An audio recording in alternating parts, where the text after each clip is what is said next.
exclusive presentation of the Carolina Panthers and the National Football League. The first preseason game is in the books, and the Carolina Panthers wasted no time igniting some fireworks. With the offense flashing late at Buffalo, the Panthers ended the game with a bang. Meanwhile, the Carolina defense, led by the explosive Luke Kuechly, looks to return to last year's late season form. The Miami Dolphins enter Bank of America Stadium tonight, and inside they'll find a rowdy crowd anxious for the preseason home opener. Cam Newton is ready. The two teams are ready, so let's get it on. Stay tuned for the Dolphins at the Panthers next on the Panthers Television Network.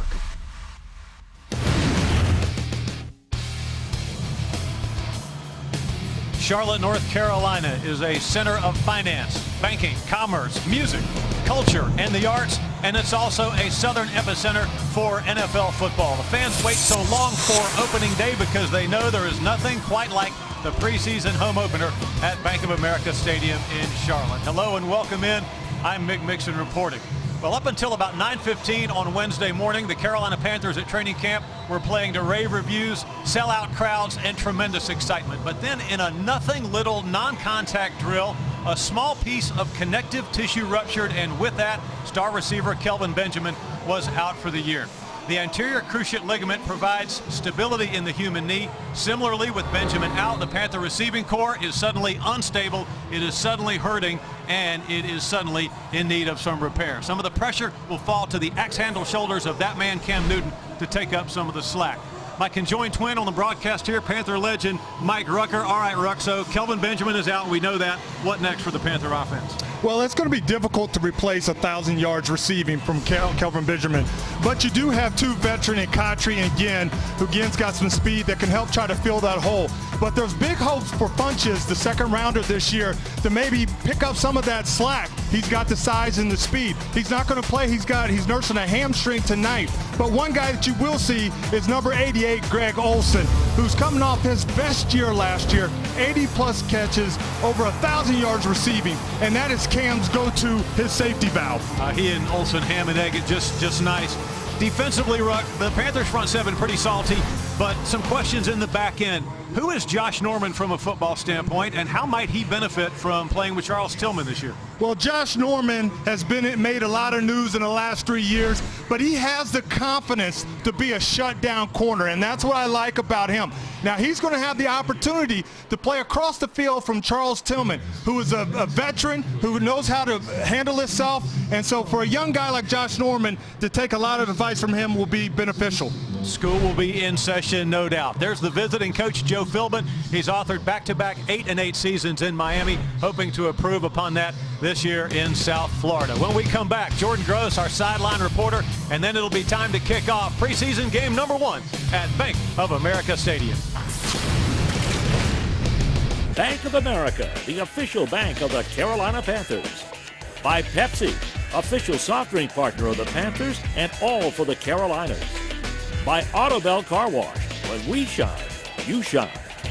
By Sakrete, no matter what projects are in your lineup, Sakrete has the right concrete and masonry products for the job. Use what the pros use. Ask for Sakrete at your local home improvement store. And by Miller Lite, as long as you are you, it's Miller time. Statue of Sam Mills, one of the Carolina Panthers' all-time favorite sons. Great Carolina Panther, 5-time Pro Bowler. Welcome again to Bank of America Stadium. Preseason game number 1 here at this stadium is the Panthers' second, and it's time now for the Gatorade Herd Around the Cooler report. No one knows defensive line talent like a former offensive lineman, so let's go down on the sideline and Jordan Gross. That's right, Mick.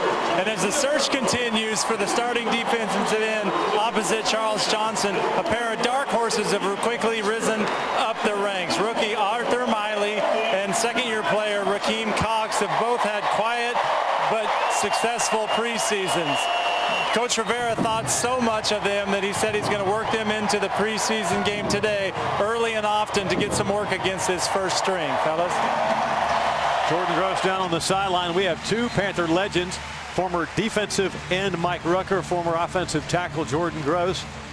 Miami Dolphins, it must feel, Ruck, to them like they've been here for a week. They left South Florida to come up here on Tuesday, and then 2 practices at Camp Wofford Wednesday and Thursday. They spent the night here, practiced by themselves on Friday, and then here they are for this game. Yeah, it has been a long week for them, and so it'll be interesting to see if they're a little sluggish or if they're ready to get back home after tonight's game. Panthers have won the toss, elected to defer. Miami to receive the opening kickoff. Graham Gano has it teed up. Michael James, the deep back. The temperature is 85 degrees at kickoff with a relative humidity, according to Freddie Kiger's flash stats, of 86%. The approach, and we're underway at Bank of America Stadium. Miami will start from the 20 coming out. Your Miller Lite starting lineups brought to you by our friends at Miller Lite. Stills, the former Saint, anchors the receiving core. Miller, a very good tailback, had a breakout season last year. The line skews young, 21 years of experience in that group. Younger because Fox will replace Brandon Albert, who is injured tonight. And there is Ryan Timothy Tannehill III in his 4th year in South Florida. Oh, on 1st and 10, a run stoned at the 19-yard line. Here's the defense that Miami will be attacking. Ely getting another start tonight. Alexander opposite him. Colin Short in the middle. Kuechly, Klein, and Davis the linebackers. Klein still holding off the rookie. Boston and Harper the safeties. Norman and Ben Wickery are the corners. On 2nd and long. Tannehill whips it short and middle to Jarvis Landry. And then he is popped just short of the first down by Luke Kuechly. Luke Kuechly in the middle, very active middle linebacker. Just runs up on there. Didn't wrap that up. That's uncharacteristic of Luke Kuechly. But I bet you he'll make that up in the multiple plays after this. 8 yards on 2nd down. 3rd and makeable for the Miami Dolphins.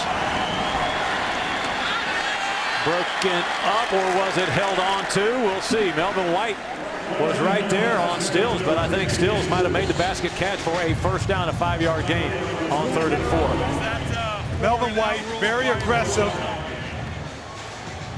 Was in good position, but it was a good throw on that slant play to move the sticks for the Miami offense.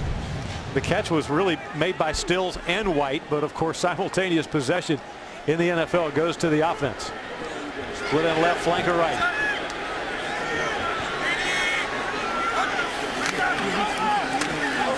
Tannehill with backside pressure coming, balls out. Tannehill pounces on him. Coney Ely whacked it from behind. 3-yard loss on the play, and let's take another look at it. Well, Coney Ely, the right side defensive end. Coney Ely, he has heard the coaches talk to him about getting and being consistent with his pass rush. And here Frank Alexander's down. That's not a good sign for this defensive line. Take a short break. More on the Frank Alexander injury coming up next. Mick Mixon, Mike Rucker upstairs. Jordan Gross on the sideline. In the middle of that medical staff is Frank Alexander. What do you think happened, Mike? Well, you see there's a guy on there, but when he plants his foot to take off, he kind of just comes up hobbling. I don't know if that's ankle or knee, but have to get him to the trainer to check him out.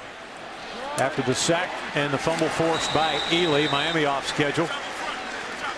Wes Horton getting off of blockers and making the tackle near the prior line of scrimmage. 3rd and about 10 for Miami. A report from the sideline, Frank Alexander, they're looking at his ankle. Team orthopedist Pat Connor was the one on Alexander's right, the left of your screen, saying something in his right ear.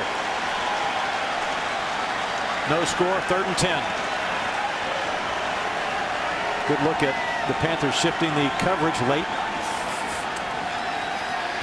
Tannehill with a 4-man pressure. Underneath, defended nicely. Josh Norman the first to get to Jarvis Landry, and the Dolphins will have to punt it away. Well, the defensive line is definitely getting the pressure that they have talked about, that they've wanted to see. And then here's a great open field tackle by Josh Norman, who we talked about in the open. If you're going to be out there on the island, you got to make them open field tackles, and he did a textbook tackle right there. That's Ted Ginn Jr., natural-born center fielder. I mean, the way he tracks the ball, a thing of beauty. Low line driver, chance for a run back.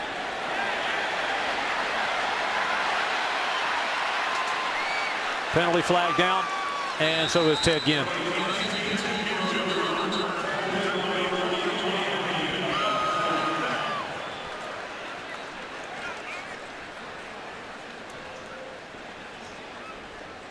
The referee is Tony Correnti, referee in Super Bowl 46. He's from the Los Angeles area.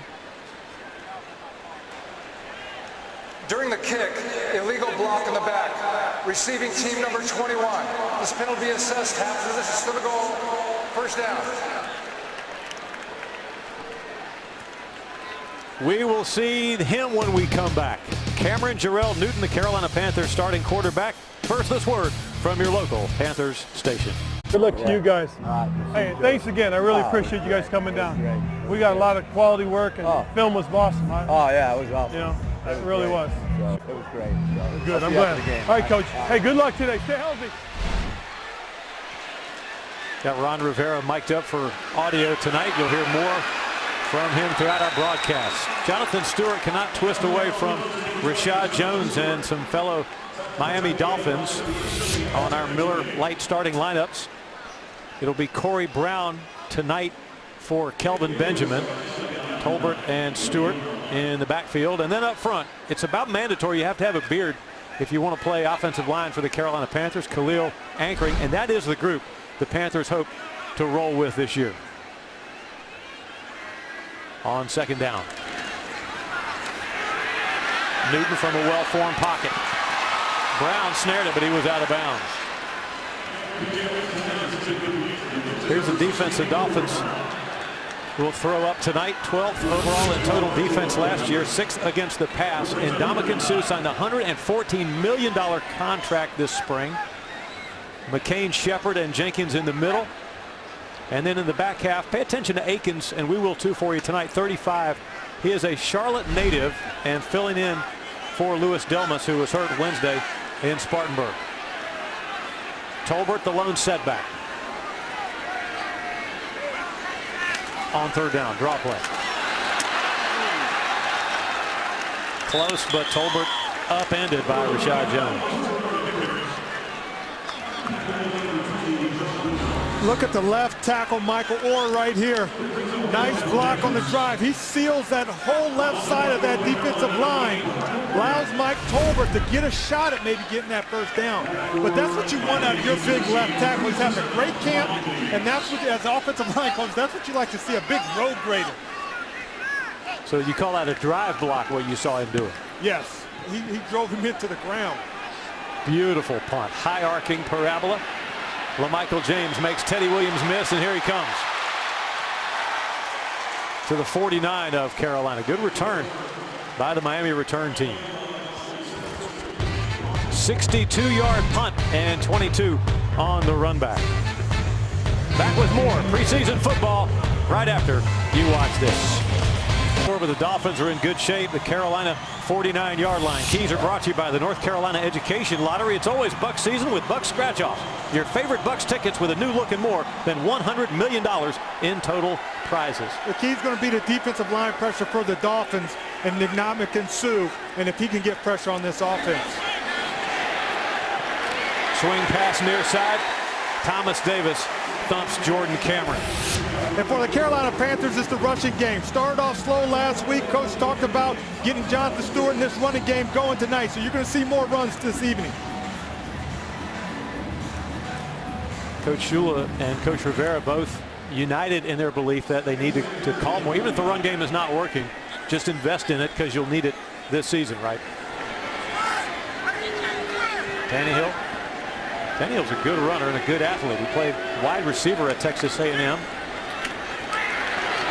That's Landry. Just short of the first down, assisted down by Kuechly at the 41. 8 yards passing. Well, the theme for the Miami Dolphins are quick slants. You see Tannehill again with the quick slant. Luke Kuechly, he's hanging on with the shirt, cleats, it doesn't matter. He's going to get you down.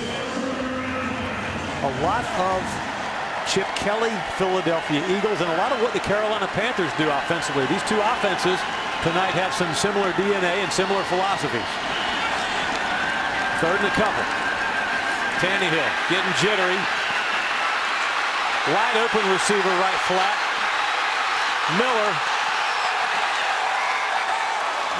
to the 6.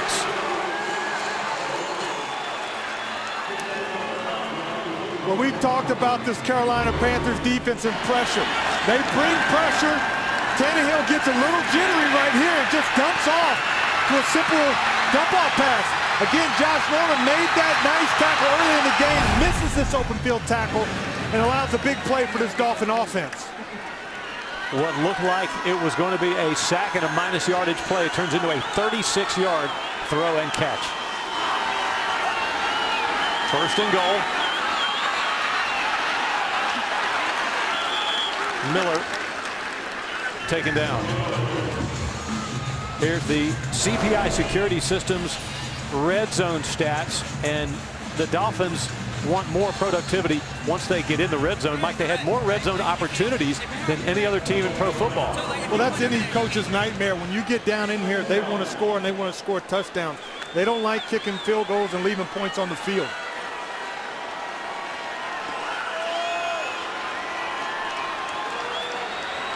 Tannehill directed some traffic pre-snap.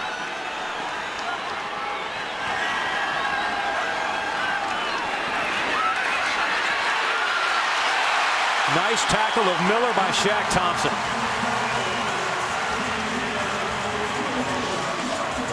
You see the speed from the rookie to the left of your screen. He gets a little push on the tight end and then is able to make this tackle in the flat. Great job by the rookie and Shaq Thompson. A twitchy, explosive athlete, Shaq Thompson. Third down and goal.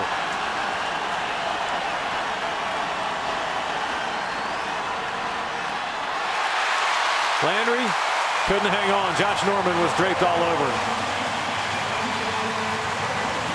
And that's the Josh Norman when we talk about a shutdown corner right here. Draped all over him. The quick slant, he pops that up. Great job of getting his right hand in there to knock that ball away. That's what you're looking for in your corner when he's out there on the island one-on-one. Tannehill was a perfect 7 for 7 prior to that incompletion. Single setback, Damian Williams. Fourth down, Dolphins going for it. Tannehill bumped as he throws, and it's incomplete with a flag down in the end zone.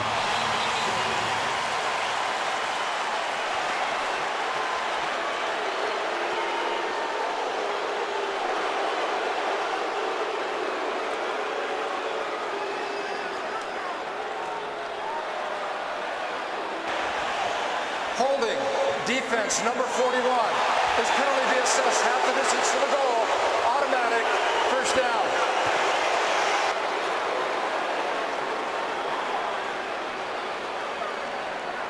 Roman Harper. Yeah, and this one hurts. Roman's caught out of place right here. He doesn't need to hold because of the pressure of the defensive line, and that one really hurt the Panther defense. Dolphins unbalanced the line and they run to the strong side. Williams scores standing up, but another flag down. Hold everything.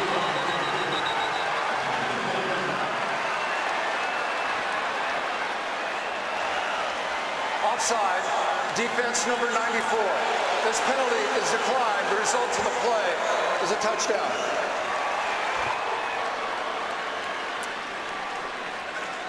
The punt return, 22 yards of a 62-yard Nortman bomb, helped set the Dolphins up, and they cashed in with Damian Williams. Well, what really hurt is that when a team wants to go for it on fourth down, That is a direct challenge as a defense. The defense stood up, but then you get that pass interference, and then you have a easy run in for the touchdown. Sturgis to make it 7-0. Good. See what Cam Newton and the Panther offense can do to answer when we come back to Bank of America Stadium after this word from your local Panthers. When you open up the Krispy Kreme Sweet Tweets hotline, you never know the Q rating of the tweeter. And in this case, Greg Olson says the first thing that his son Tate asked him to do this morning was to make Kelvin Benjamin a card. And there you see Olson's son doing that. He joins Panther fans everywhere in wishing Kelvin Benjamin the best. And when the Panthers win, you win. On the Monday following every Panther victory, a dozen original glazed Krispy Kremes are just $3.99 at Krispy Kreme locations. Todman waiting. Not returnable. On the Belk scoring drive. 7 plays, 49 yards, 3:27 off the clock. Miami got the second opportunity when there was a foul in the end zone. It looked like a pretty good call, Mike, on Roman Harper. Did you think? He was out of position, and it was an easy call for the umpire right there. And unfortunate because that gave them another try at the end zone. Cam Newton likes to get up off of one knee every time in the huddle. He had gone to that late in games, but then he realized it was a tell, and defenses could tell when he was fatigued. Deep drop, screen pass, dropped by Stewart.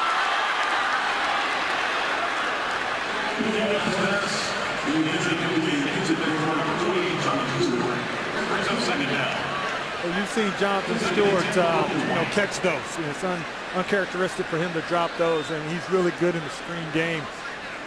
And they're really going to need him this year. I mean, the load's really going to shift to him and his legs, to stay healthy and really get this running game going. That'll take pressure off Cam Newton and him having to run. Plays come in from Mike Schuler to Cam Newton's headset, but you'd almost think go back to the 28, give him another try.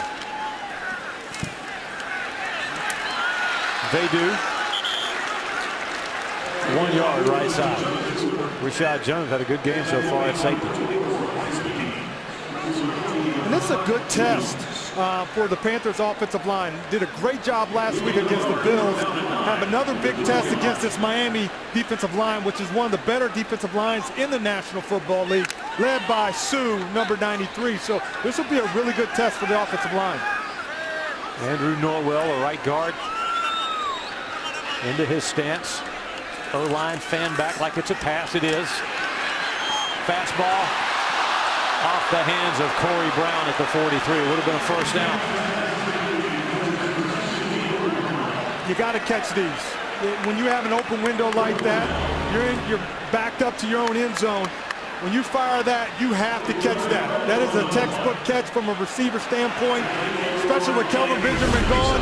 You're going to need guys to make those kind of catches and step up. 2 on one drive. Second straight 3 and out for the Panther offense. Wobbly spiral. LaMichael James takes it up the numbers for a couple.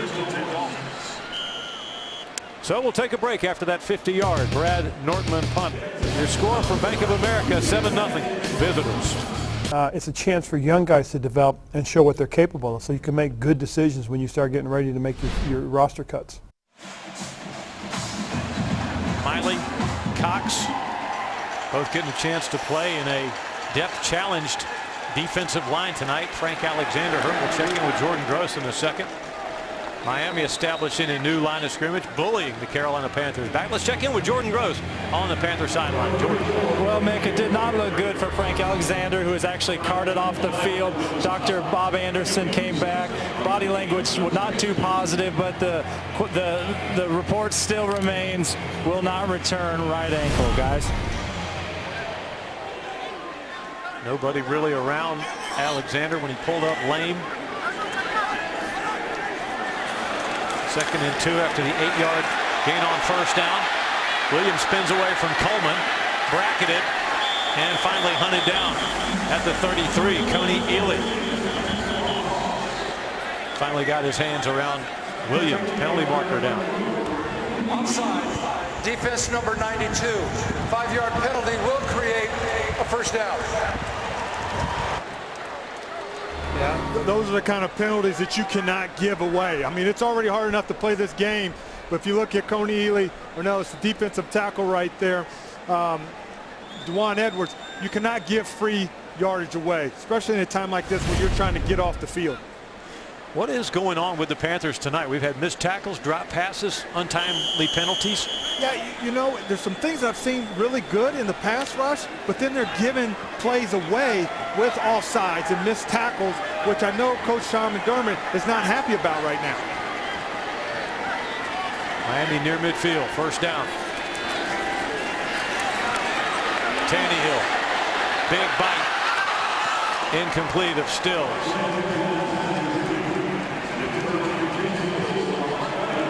Another penalty on the play. It's number 74.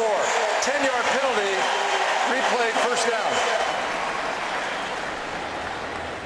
Jason Fox, a guilty party. Our Belt Player Watch focuses tonight on Luke Kuechly. 166 tackles last season. 3 of the top 5 seasons in tackles, total tackles in Panther history. Luke Kuechly has authored. Yeah, he's a tackling machine. And, you know, Thomas Davis is right next to him, you know, with 100 and something tackles right next to him. Davis would have more, but Kuechly's so grabby. Tannehill underneath to Preston. And Roman Harper gets low and knocks him off his pins. With the defense, with that holding call, the defense has got some room to play with.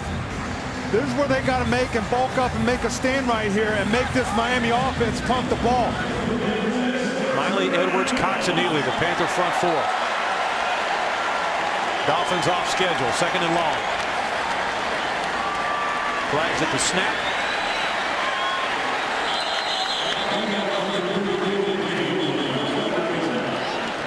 Edwards the first to get to Williams. And here's Tony Carini again. Offside. Defense number 74 in the neutral zone at the snap. 5-yard penalty. Replay second down. Tony Carini has had so much airtime tonight, he's going to have to join the Screen Actors Guild. Well, I tell you what, Coach Rivera is not happy right now with these silly mistakes. I mean, this has nothing to do with football. This all has to do with lining up properly and staying on your side of the ball. Not a happy camper. Eric Williams right there is not a happy camper either. That forward lower jaw, that is very telling. On second down and long. A wham block by the tight end. Ball carrier squirts free into Panther territory.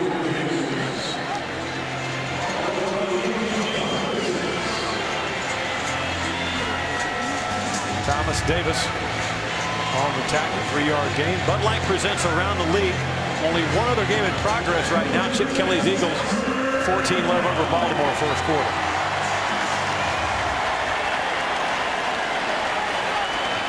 Williams out, James in for the Dolphins. 4 receiver, 1 back set. Blitz off the edge, picked up. And Matthews hit down very close to the line to gain by Kuechly. It will depend on the mark. It looks like a first down Miami. Well, Thomas Davis and Luke Kuechly like to get up and hold that A gap. Kuechly makes a great tackle, but it looks like the Dolphins get that first down.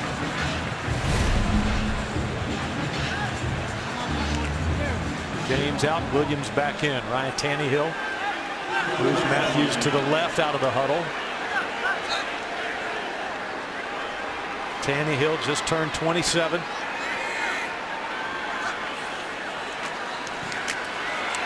Hangs in the pocket. Launches the deep ball left side, incomplete. Shaq Thompson running with tight end Jordan Cameron step for step.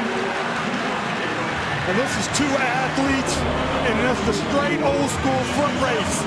Shaq Thompson, the rookie, looks to speed, keeps his eye on the ball, and at the last second sticks his hand in there. Mike, the knack on Tannehill has been a lack of touch on the deep ball. That was a pretty ball there. Would have been caught had Shaq Thompson not been on the spot. Absolutely. That was from all three guys. That was picture perfect. You got a linebacker on your tight end running foot step to step. Tannehill, read option. First down. That's some of that shell game that we were talking about the Panthers also run. I mean, this is just a read option. You've seen it. Quarterback keeps it. The reason why is because Cox, the defensive end, sucks down on the running back and leaves the quarterback out. The rules are you play cutback, boot to reverse. Once he's seen that running back not have the ball, he should have pulled out and kept contained on that quarterback. You saw the Buffalo Bills and Taylor do a bunch of that last week. That's something that he has to learn about. 11-yard pickup. Saw the quick stat says Miami's had it totally their way. Oh, Kuechly almost one-handed that one.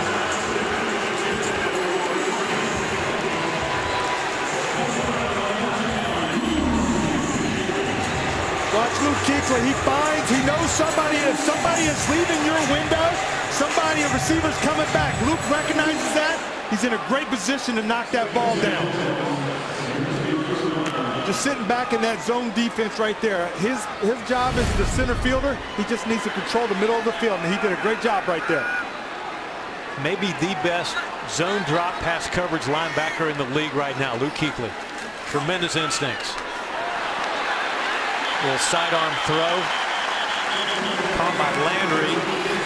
And he's wrestled down by Coleman. Jordan, it seems as though Miami's having their way here in the first quarter. How does it feel on the Panthers sideline? A little bit of lethargy on the sideline down here, Mick, and you can see it on the field too. A lot of hands on the hips, a lot of guys taking big breaths, their stomachs pumping that air in and out. Looks to me like they've been in training camp for a couple weeks and they're sick of hitting these same guys 3 days in a row.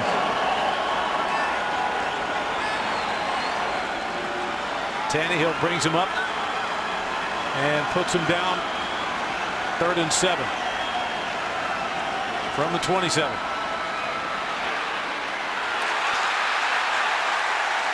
Complete to Matthews for another Dolphin first down, no flags.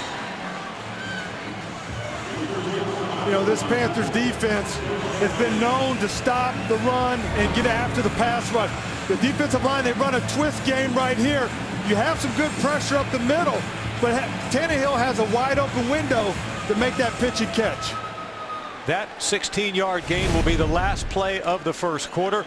The two teams will change ends, and we're back with quarter number 2 next from Bank of America Stadium in Uptown Charlotte.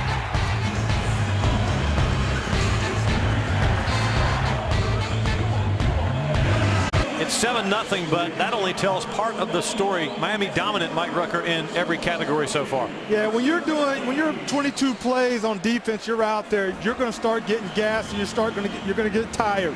You know, for the Panthers, you've only got 6 plays out, so both sides of the ball really slow to the start of this first half. Tannehill's been in rhythm too. 11 of 14 for 91 yards so far.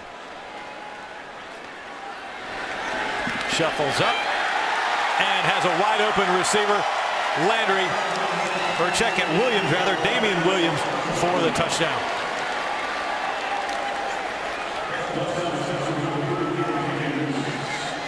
Yeah, Thomas Davis, you see him to the left of your screen right here. Watch running back.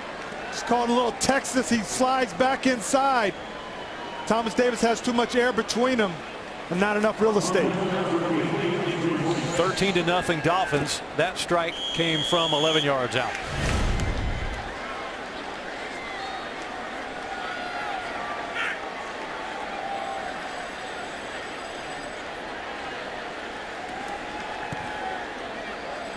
$14-0. Frank Alexander hurt early. Miami injuring the Carolina Panthers' pride. Been a long night at the office so far. It has, and this isn't the start that either side of the ball wants to have. You know, with 6 plays on offense, 23 plays on defense, and then you're out on the field with a 10-play drive for 63 yards and a touchdown. So this is where the coach has to get somebody going. This is where the defensive captains, the offensive captains have to rally everybody, get them back on the pace so they can get back in this ball game. You said the numbers, Mike. 63 yards, 10 plays on our belt scoring drive. And the Panthers under Coach Ron Rivera have to get it together. Check in with our Krispy Kreme sweet tweets. The Panthers win, you win. And Molly says defensive ends have been an area of concern. Ely gets the strip sack, and on the same play, Alexander goes down. She is so right. Remember, every Monday following Carolina Panther victories, you win at Krispy Kreme. A dozen original glaze for just $3.99.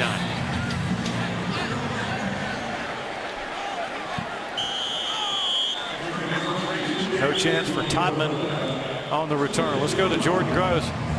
Is there any good news down on the sideline, JG?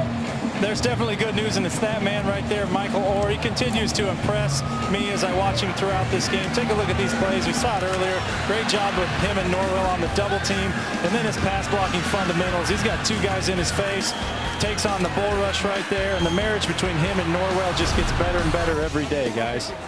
Ron Rivera's got his glove theory. Sometimes a player may not show as well in individual work, but particularly where synchronicity is key, like the O-line, you put him as one of the fingers of the glove. It works perfectly. Oh, intercepted. Cam Newton's pass is picked off. Jamar Taylor.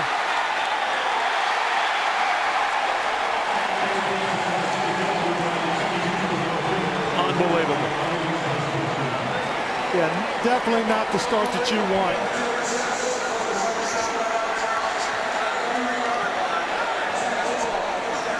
Yeah, Cam coming out, throwing this interception, going to his #1 target, Greg Olsen.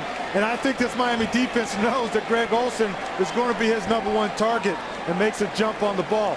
He might have stepped out right here. Yeah, you can see the referee right there. So the defense is going to have another opportunity to go out here on the field and maybe save this touchdown. 27-yard interception return. Taylor thought he had scored, but the foot did just catch a little bit of the white far sideline. So now Miami, early second quarter, with a good chance to add to their 14-0 advantage.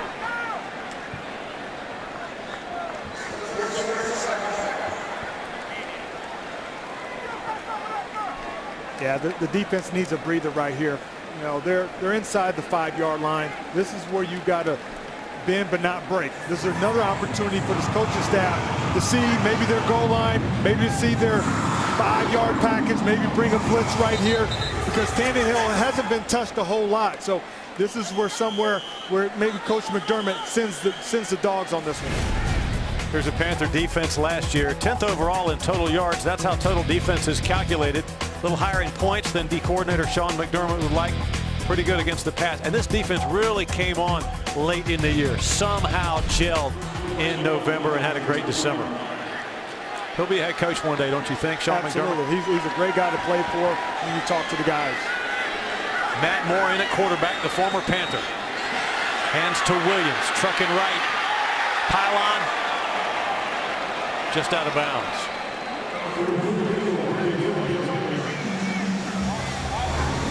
You can see Coach McDermott, he brings the blitz, but once again, the defensive end right there trying to hold contain. And that's been a theme in the last week. It's holding contain, keeping that running back inside the pocket. Very close to being a touchdown and may get looked at. Joe Philbin throwing the challenge flag.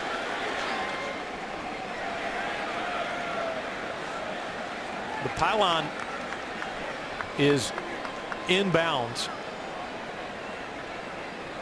So you cross, you get the ball over it. Miami is challenging the ruling on the field that the runner was short of the goal line. So we'll be back with more of Joe Philbin's challenge next. First, this word from your local Panther station. As we're saying, that pylon marks the innermost plane of the end zone. In other words, at that corner, the players know if they get the ball, any part of it inside the pylon, it is a touchdown. Referee Tony Carini under the hood. Mike, this play could be anything. It could be a fumble out of the end zone for a touchback or a touchdown for Miami. Yeah, if you see right here, as he leaves the ball with one hand, the ball starts moving. Now, it's up to the referee to look and see, was the ball moving before it got into the end zone? One of the closer, hard to judge calls that you'll see in an NFL preseason. After reviewing the play, the Miami runner just prior to crossing the goal line lost possession of the ball. It is a touchback. It will be Carolina's ball, first down at the 20-yard line. Miami will not be charged with the timeout. Wow. How about that? Well, you think you're going for a touchdown, you're about to score, you think you might have one, and all of a sudden you lose the ball. So that is a break that this Carolina Panthers team needs right now. Is a break. They got one right here. Tremendous momentum swing. He doesn't know what happened right now, but you could just see kind of the energy on this Carolina sideline kind of pick up. Coach Rivera was involved with that. You know, he pointed out he saw it on that big jumbotron. He saw that ball moving. So a break for the Carolina Panthers. Let's see if they can capitalize on it. No doubt. Panther receivers got to hang on to the ball. We've seen too many butterfingers out there so far for Coach Rivera's liking. Artis Payne and Tolbert set up in the eye. The reverse. Brown. 9 yards. I think you're right here, this play, Coach Shula's just saying, hey, we need to get some excitement. We need to get some juices flowing. You get everybody moving one way, get that speed shifted, and all of a sudden you get Brown the ball on the reverse. They can move the sticks. What's your call here, Coach, on 2nd and 1? I'm giving it to the running back. That's one thing that they want to see in this game, is to be able to run the ball. 2nd down, 1. Artis Payne. Good call, Ruck. He's got it for the first down. What you're looking for right here for this Carolina offense, you've been sluggish. So what they're trying to do, and Coach Shula, he's just trying to give Cam some plays, give this offense some time just to get the ball moving. Get that first down. Now go for the 2nd down. Move the sticks, maybe get a big play right here. First down tonight for the Panther offense. Newton from a beautiful pocket. Laser near side, caught. Ted Ginn Jr. first down. Now they're starting to feel it. Now they're liking it. Watch this offensive line. A great pocket for Cam Newton. Cam's got a wide open lane. They toss that ball downfield. Nice pitch and catch by Ted Ginn Jr. You can see them respecting Ted Ginn Jr.'s speed. Panthers going red ball, quickening the pace, getting up to the line of scrimmage faster. Brown and Dixon both in the neighborhood. Neither got their head turned around.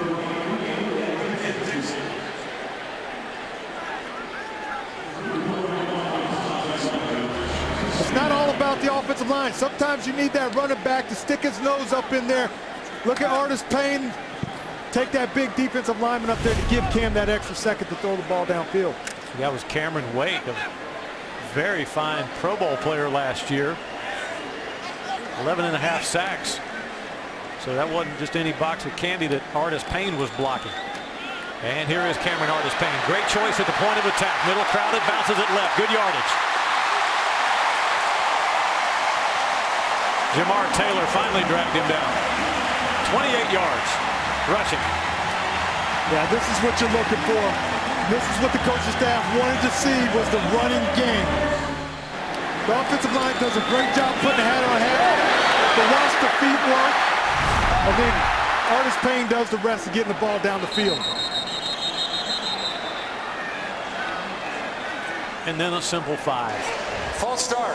Offense, number 74. 5-yard penalty, remains first down. 74 is Remmers.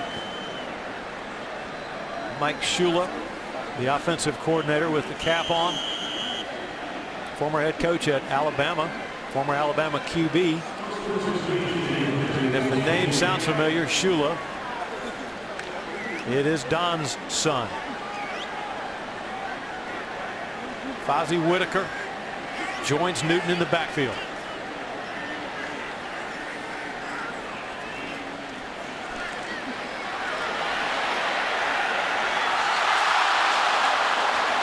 Should Brown have caught it, or was it tipped just as it got to him? Zach Bowman might have got a hand on it. Yeah, Cam had great time, great vision down the pocket. Regular season, I think he takes off. But this is just a great play by this Miami Dolphins defense. He was able just to stick his hand in there and knock that ball away. But I think this is regular season. Cam takes off running with that one. Did a great job of keeping himself healthy, stayed in the pocket, and throwing that ball downfield. Artis Payne, the lone setback.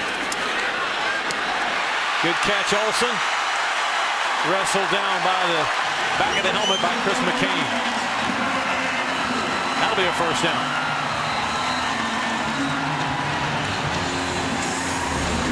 There's timeout on the field for a player injury.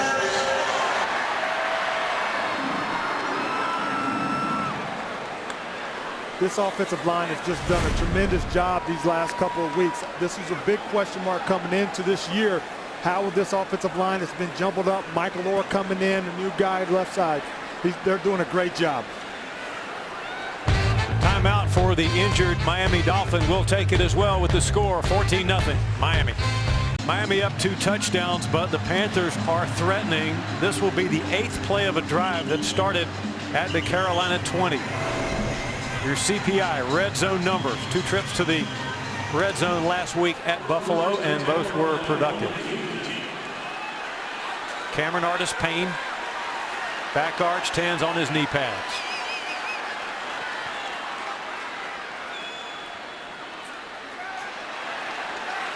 Nowhere to run.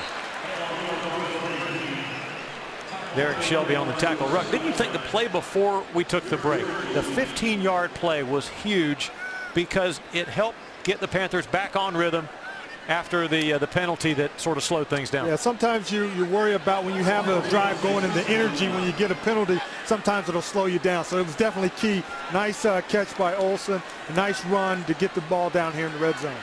On 2nd and 11. Olsen again. How'd he get open, Mike? Well, you know what? He's like a receiver playing a tight end. It's just a nice little stick and then spin out. He does a great job. He can stretch the middle of the field. He can do anything that you want him to do. He can block. Like we talked about in the open, this is Cam's safety valve, his go-to guy, and he's going to be relied upon heavy this year. 6-yard pickup. Newton to Olsen. First down.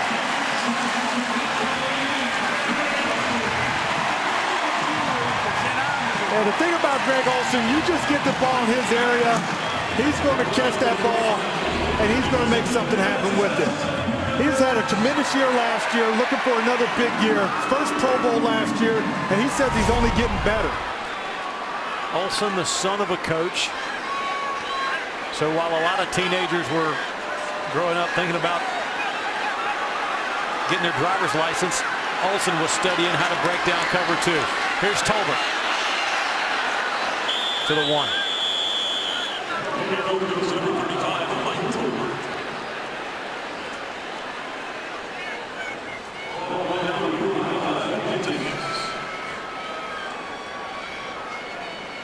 It'll be interesting to see if they want to punch this ground and pound, if they want to punch this thing in, or if they go to the air. 2nd down and 1. You got Mike Tolbert back there, the big wrecking ball. I'm going to go right back to this running game. You're putting your 1-of-1 record in this game on the line. I'm going with the big fella. With Bracco to lead the way. Tolbert's jacked up for a loss of a yard. But it wasn't Mike's fault. He called the play correctly. It's just that safety Michael Thomas anticipated well. Yeah, there's no separation with the offensive line right here, and they have penetration by this Dolphins defense. It makes it tough when you only have 1 yard to go and you have penetration like that. If this were the regular season, then Miami would have to fan out and account for the quarterback. Absolutely. Cam probably is not going to run in this game. They have to protect him. This is preseason. You still want to work on your goal line runs, so this is a great situation for them right now. On third down, Cameron Artis-Payne doesn't make it. I actually thought he had the outside corner. I thought he would use his speed forward, but I'm not so sure that the Carolina Panthers might not go for this so close. Oh yeah, you got to, don't you think? I think so. I mean, they get this, the momentum will just be crazy here tonight.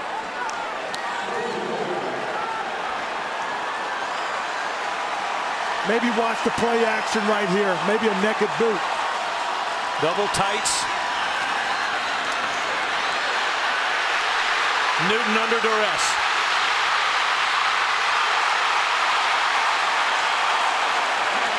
Didn't get there.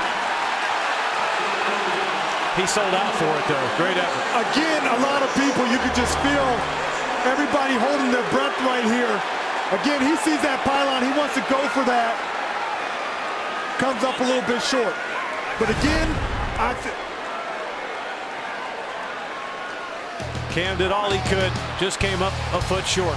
Stand by, back with more Panther football after this word from your local Panther station. Middle second quarter, you're looking up at the Miami Dolphin offense and now at Coach Ron Rivera. The Panthers go on a 14-play, 79-yard drive that comes up just short.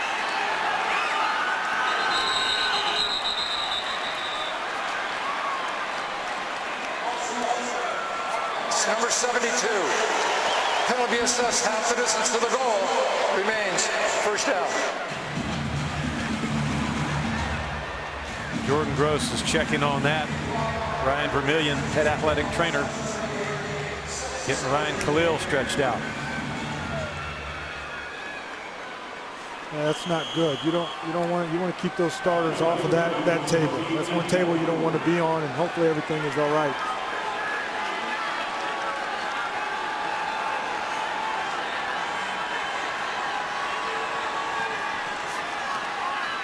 Moore from his end zone. Almost intercepted by Klein.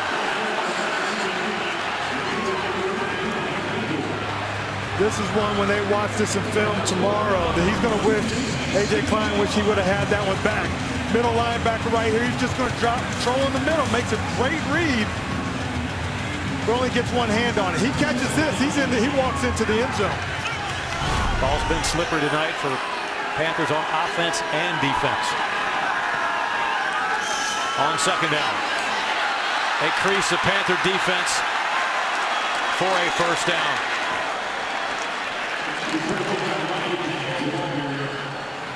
"22 yards right up the chute." Again, you watch this offensive tackle go down. Coney Ely, the right defensive end, has to slide down and close the gap. That's his tackle when that offensive line crashes his defensive line down like that. Run blitz, Klein, and he gets home.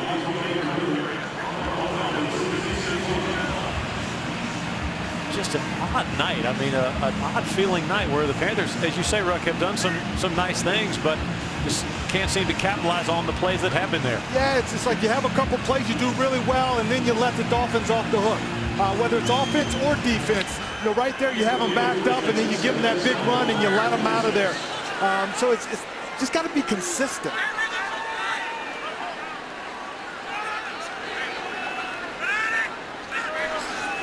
After shifts and some motion, Matt Moore hit from behind, ball's out, and the Panthers say they have it. Wes Horton.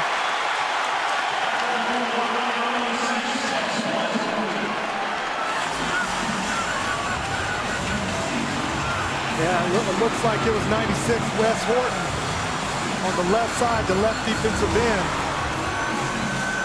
Again, just a nice speed rush right here and knocking the ball out.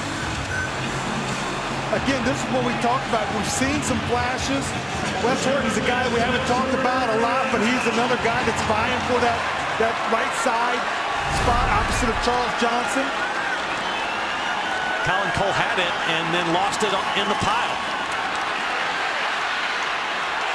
Screen busted up beautifully by A.J. Klein.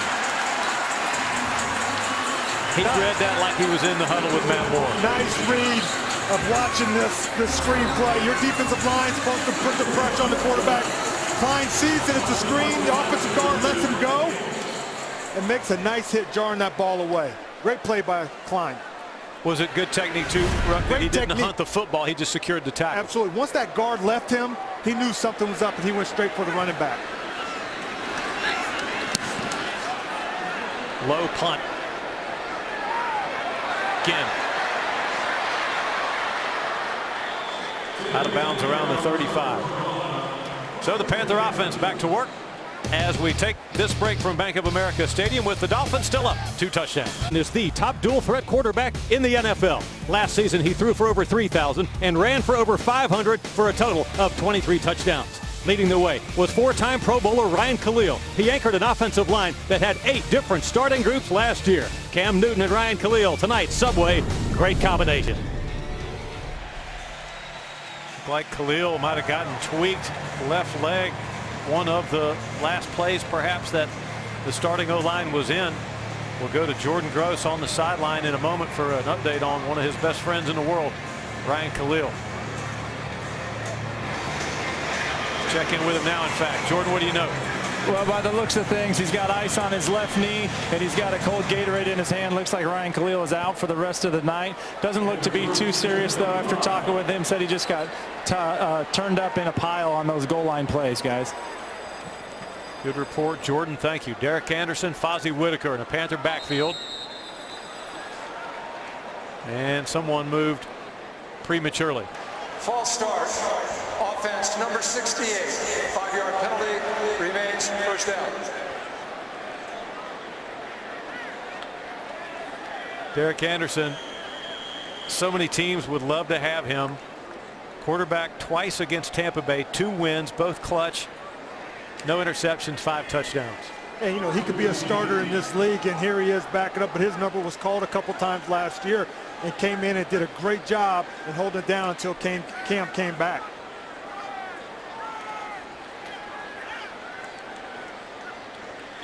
Like Fozzie Whitaker,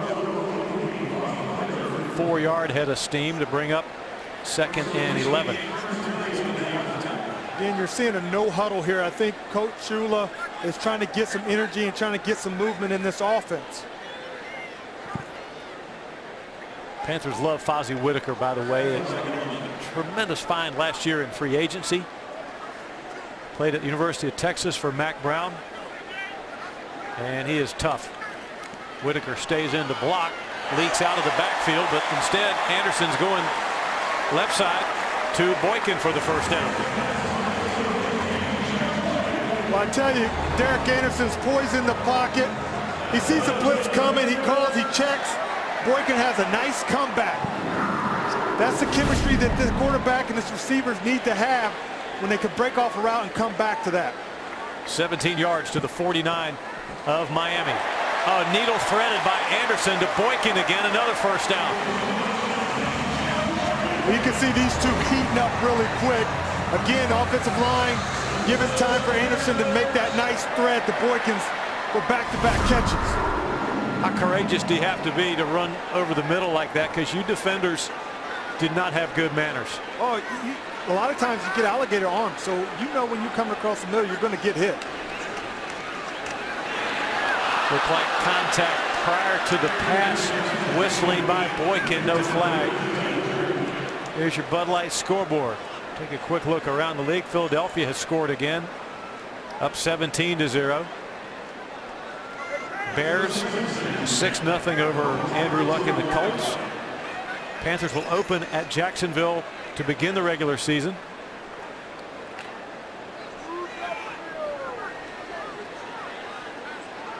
A couple of other later starts and scoreless games. Scoreboard brought to you by Bud Light.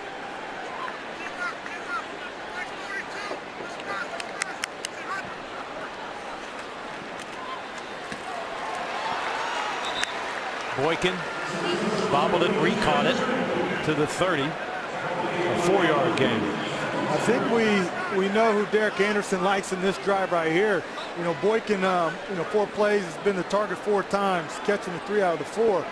But Derek Anderson's finding someone that can catch the ball and is just giving it to him. Be a long field goal from here. Panthers want to keep this drive moving. Down 14-0.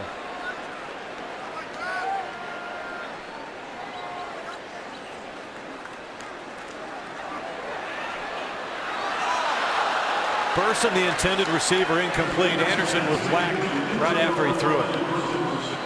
Yeah, a little pressure snuck through this offensive line and made Derek throw the ball a little bit quicker than he would have liked to. He had Burson screaming across the middle of the field. It gives him a chance to do attempt a long field goal right here. 48-yard field goal. No measuring.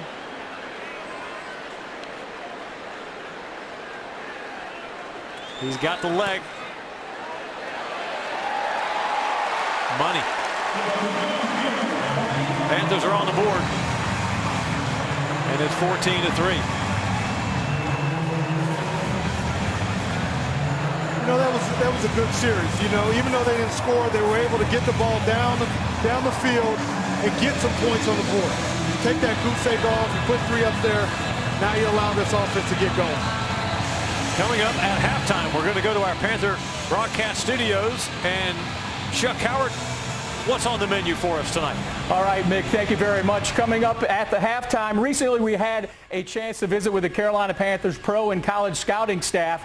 And this week's Camp Confidential presented by Lowe's, we go behind the scenes to see just how an NFL roster is built. That's coming up at half. Camp Confidential presented by Lowe's. And Mick, please save me a little grub at halftime. I'll be working. You guys will be taking a break. But so that's all I ask.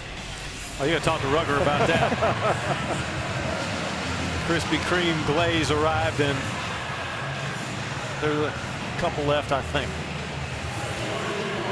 The Camp Confidential, if you've not seen those this year, you can go to Panthers.com and check on what Greg Brandon and our Panthers TV crew have done. I mean, it's hard knocks, but with a Panther flair, and the access is incredible. LaMichael James had a notion but took a knee. First team offense tonight. Some tough sledding for the Carolina Panthers, Ruck. Yeah, definitely not the start that you wanted again from your first teamers. You know, it just had trouble getting the ball going, getting some movement, had trouble getting the ball into the end zone. So that's not going to make the offensive coordinator and Shula real happy, knowing that you got to go back-to-back weeks with slow starts. Cam Newton, 2 straight 3-and-outs, but then did get into a little bit more of a comfort zone during that 14-play drive that just did not score a touchdown. Yeah.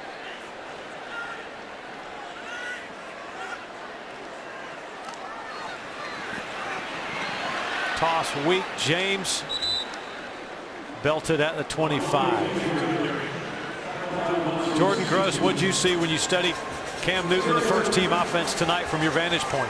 Well, unfortunately, it looked like there was a little bit of a we miss Kelvin Benjamin going on, especially in the passing game. I thought the O-line for the second week in a row gave ample time for Cam Newton to throw that ball. Just a little bit of miscommunication, some drop passes by his receivers really led to some of those shortened drives and not getting in the end zone there at the end.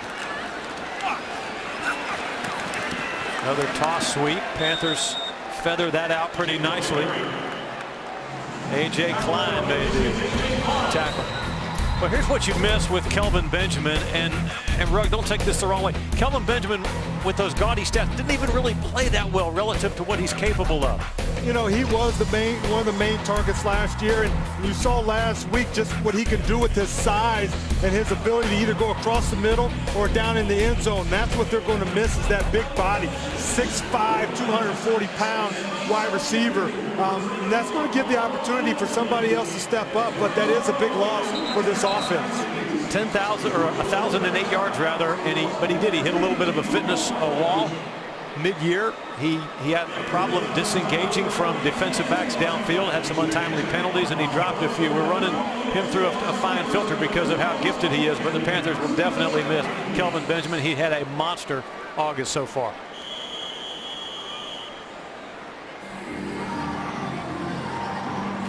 Jim Skipper, veteran running back coach to Coach Rivera's left. And that's Matt Moore, the former Panther. He and his wife have a home in Valencia, California, but they'd like to move to Charlotte someday. Moore's got to improvise.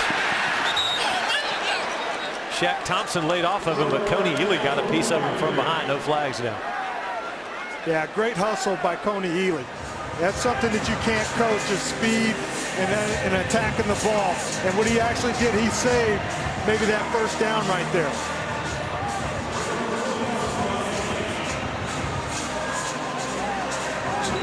Demir Bird.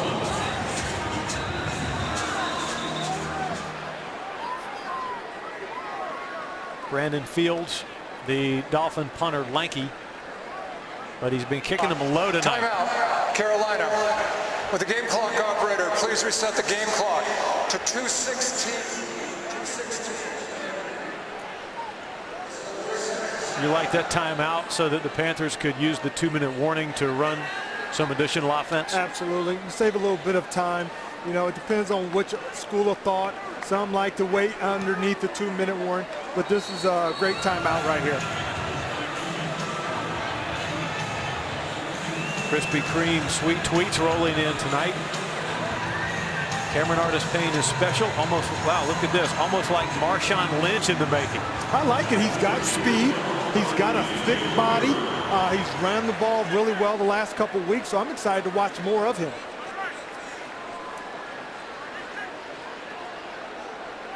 See the Panthers doubling both the Dolphin gunners, trying to set up a run back.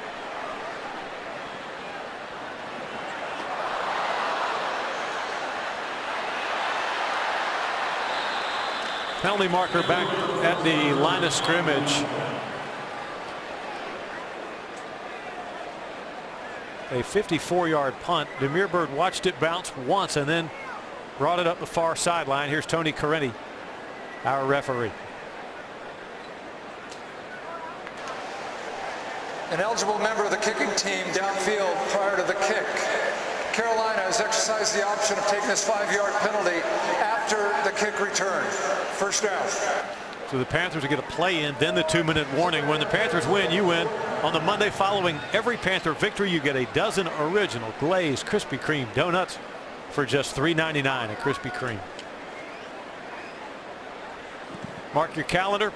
Next Friday, Patriots right here on the Panthers Television Network.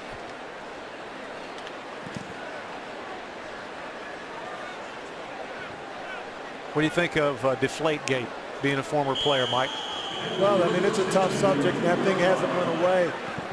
But, you know, it's one of these things where you got to keep it even playing field, whether it's true or not. You got to get to the bottom of it. Dolphins show single high safety. And the Panthers take advantage. Burson for a first down in front of Akins, the North Carolina Charlotte native. 20 yards. So the Panthers move across midfield. Back with more Panther football after a word from your local Panthers station. Dolphins up 11, Bank of America. They were about ready to go up 21-0 when this happened. Damian Williams, pylon, loses the football. Ron Rivera challenged it. We've got him mic for sound. Look, he's losing the ball. Watch, he's losing the ball. He's losing the ball. He's losing the ball before he's out of bounds. That's a touchback. That's a touchback. That's a great job upstairs, man. I was sitting there telling him, just like you said. Would you challenge that? That was a good call. Coach Ron Rivera doing more than coaching. He's also a big cheerleader, too. He's coaching the officials as well as his team. Ball was tipped near the line of scrimmage off the hands of Derek Anderson and incomplete. Pure class, Ron Rivera. Just an awesome guy. Kind of guy I think Mikey would have loved playing for. Absolutely. This coaching staff is a staff that teaches. They teach this young group of men, and he's one of those guys, a former player, so he knows what you're going through training camp, and he finds a way to get you through it. Scott Simonson motions into the backfield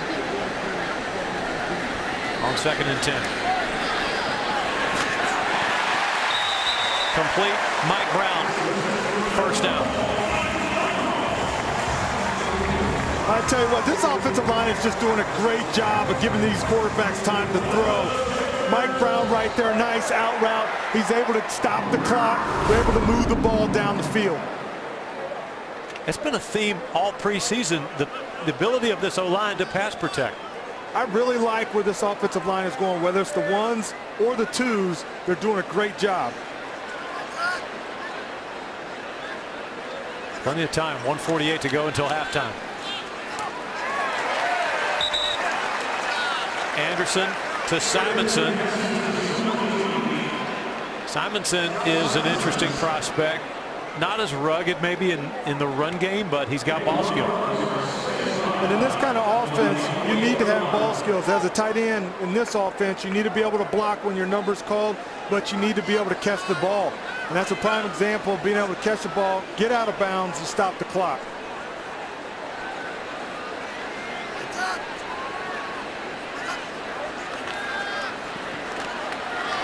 The Rainbow Archer. Boykin was open. Anderson throws it too. They just put a little bit too much sauce on this one. He has a wide open receiver. He just outthrows him. And Derek knew it right away too. He wish he could have that one back. Open receivers in pro football are rare. What NFL corners and safeties are capable of is incredible. So Anderson knows he missed one there. Good opportunity.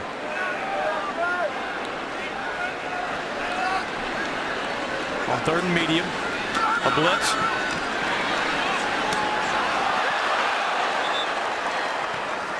Burson, the intended receiver.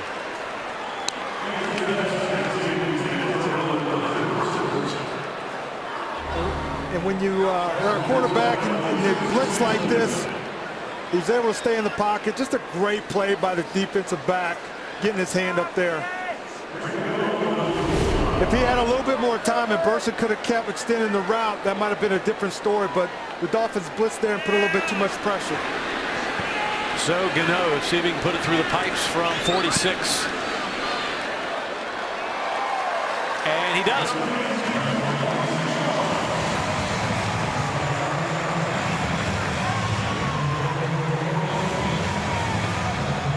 Panthers pull to within 8.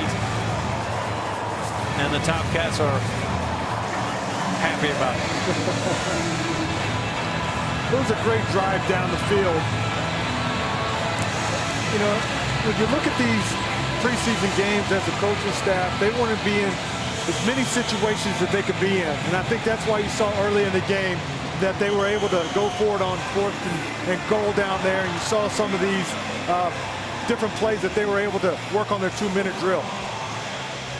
Dave Gettleman has shown that he is a football savant, a gym rat, loves to study tape, break it down, and he's a good drafter of talent. Thompson, Funchess, Williams is rounding into form. Mayo's not scared. And Cameron Artis-Payne, a tweeter, has already compared him to Marshawn Lynch.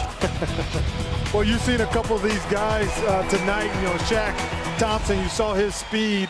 And then Cameron Artis-Payne, you saw some of his runs earlier today, doing a really good job.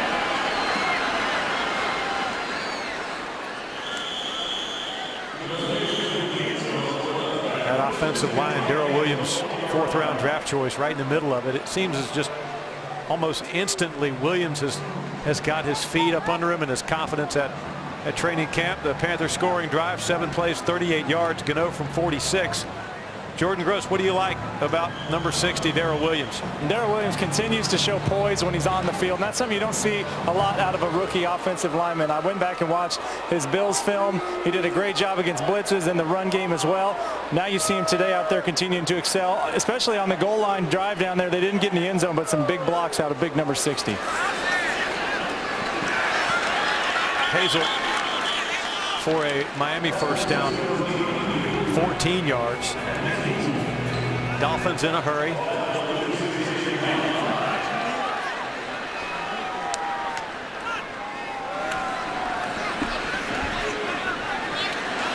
Teddy Williams intercepts.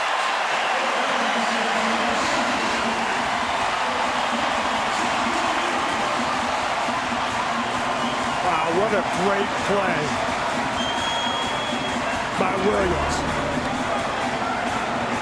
You can see this out route right here. He just breaks on the ball and hauls this interception in. He was eyeing that pass all the way in. What a great interception by number 21. Throwing to Preston looked like a great idea until the very last instant when Williams came out of his cut. Yeah, he had a great break on the ball. So that displeases Matt Moore as he's looking up at the Jumbotron, the big screen scoreboards, rather getting a look at it. So now how aggressively did the Panthers play it with 1:06 to go until halftime? Well, depending on what the ref comes back and says, if they hold on to the ball, I think you're midfield, you got a minute left. So you have some things in your repertoire that you can do. They're taking another look to see, but it looks like his left hand is underneath it the whole way. I would really be surprised if this play is overturned. You see his left hand underneath. The ball didn't really move very much, but I think this stays an interception. Booth review, since it is under 2 minutes, second quarter. He stayed in bounds, had control. I think the Panthers offense will stay out there. Matt Moore not too excited about this one. But here's if the Panthers, they keep this ball, I think you take a shot. I think, with the minute, you have some speed at the receivers. I think you take a shot for the end zone for a big play. Right away? Right away. I'm going to take a shot right away. Tony Carini came into the league in 1995. He's had a moment under the hood. And let's see what he's got. After reviewing the play, the ruling on the field is confirmed as an interception. It is Carolina's ball, first down. Teddy ballgame, Teddy Williams. Williams, a great athlete, can play teams, can play receiver, and of course defensive back. Carolina with one timeout with which to work. I think you see it right here going 5 wide, no running back. Look for this ball deep down.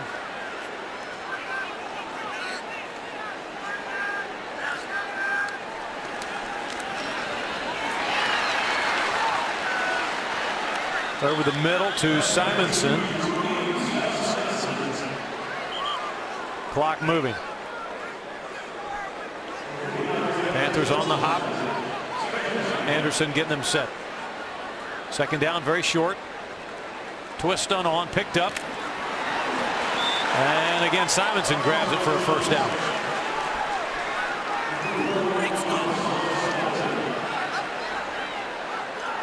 Panthers down 8. And clock. Derek Anderson does a great job of controlling this offense. He's not frazzled. 30 seconds left on the clock. He knows when to run the play, when to clock it. Does a great job of just controlling this team.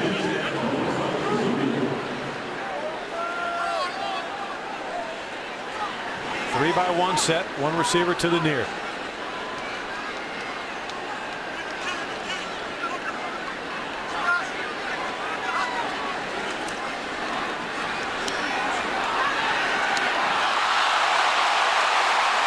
If he caught that as a circus catch, just couldn't hang on, Brenton Burson. And I've seen him make this catch in practice last week. He works on these one-handed catches. It'll be interesting. Yeah, you can see that he dropped it right there. But a great effort in trying to get that one-handed catch in there. Burson, the Wofford Terrier.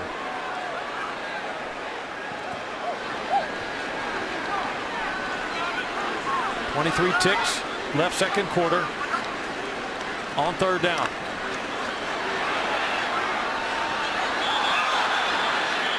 Up and out to Brown, just out of bounds.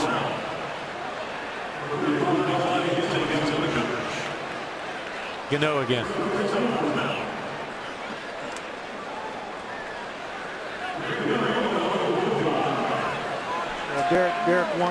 Derek wants that one back.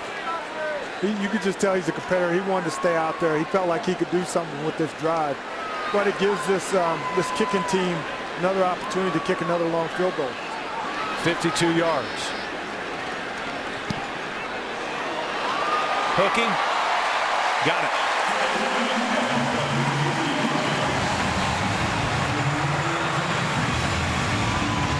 Gano brings out that 9-iron again. When it left it split, it almost looked like it was going to go wide right, but then that thing just sailed right back in. Yeah, he played a draw on that one and did it beautifully. So the Panthers went to within 5. Let's check in on our Krispy Kreme sweet tweets. When the Panthers win, you win. We'll tell you how in a moment. This little guy excited to see some football. Appreciate you, Brian. That's awesome. I think he could use some donuts. Absolutely, that's awesome. Every Monday after a Panther win, a dozen original glazed donuts are just $3.99 at Krispy Kreme's. Panthers have only been a team for 2 decades. So this next generation of fans, growing up Panther fans, Gano punctuates the 6-play, 13-yard scoring drive with his 3rd field goal of the night. Scoring drive brought to you by Belt, with the biggest back-to-school sale ever going on now. Matt Lyle's kickoff, fielded, penalty markers down, 2 of them fly.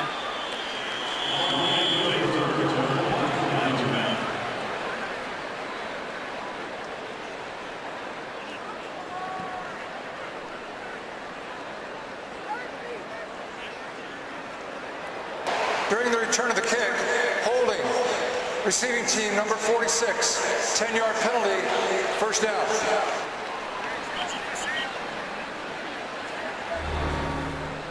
You see Wager right here coming down. Yeah, that's a takedown. That's not a hold. That's a tackle. That's WrestleMania 2. You would have thought he had the football and he was the running back. Great work by our camera crew to have the ISO on that. Good instincts in that truck. So Cam Newton and the Carolina Panthers jog into the halftime locker room. Chuck Howard's got you for our halftime show with the interval score. Bank of America Stadium, Uptown Charlotte, 14-9 Dolphins. Park colorfully lit up.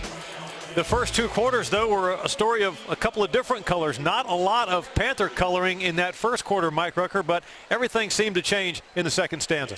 Yeah, they did. They kind of picked it up when they got some turnovers, and, you know, they kind of got some things moving. It was a slow start, but there were some good things that you could take away from that first half. Take a look at some of the halftime highlights brought to you by Bank of America. You know, Miami struck first. Williams with a nice run in right there. And then Tannehill strikes down the field with this touchdown. They jump out 14-0 early on, but then the Carolina Panthers started getting things moving. Gano right here with the long field goal, draws that one in, and has 3 of those. Fascinating play in the game, and it was the Miami challenge of a play they thought was going to result in a touchdown. Instead, it was a touchback. Since then, since that play, look at how the numbers swing back in Carolina's favor. Well, the tell of the tape definitely swings in the Panthers' favor. That was some luck that went their way. And you have a couple of turnovers. That always helps. Total yards and number of plays. I like that the Carolina offense stays out there on the field, giving that defense some rest. Finally got into some rhythm, and the offense had a little snap to it. Our halftime stats brought to you by Bank of America. Let's go to Jordan Gross on the sideline. What are you learning down there, Jordan? Well, Ruck, you talk about the offense extending drives. They can do that. They can help themselves out by doing better on third down. They're only 1 of 7 in the first half on third downs. For this offense to score more points this half, they're going to have to convert more of those third downs, guys. A couple of injuries in the first half as well. Frank Alexander nicked up, and then looked like Ryan Khalil was all right. Left the sideline on his own power, but there's always concern when one of the starting O-linemen. Yeah, and it's been a tough week. In the preseason, I think the thing that the coaches really want to do is come out healthy, and you've had a couple of guys get nicked up, obviously Kelvin Benjamin last week, and then Frank Alexander tonight. Kickoff may be returnable for Jordan Todman. Out he comes.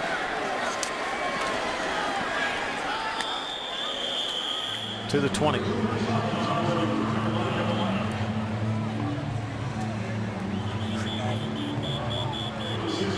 That's Joe Webb, who's already made a tackle in this game on special teams. Got a man down for Miami, Bobby McCain, one of 3 McCains on Miami's roster. They're not related.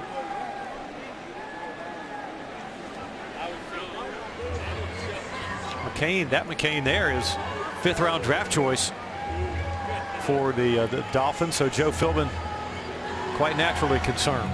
And you know they lost one of their DBs this past week too with the ACL in practice last Wednesday. So you know both sides want to come out as healthy as possible. So you don't want to see guys down there, especially when you're looking at the knees and the ankles.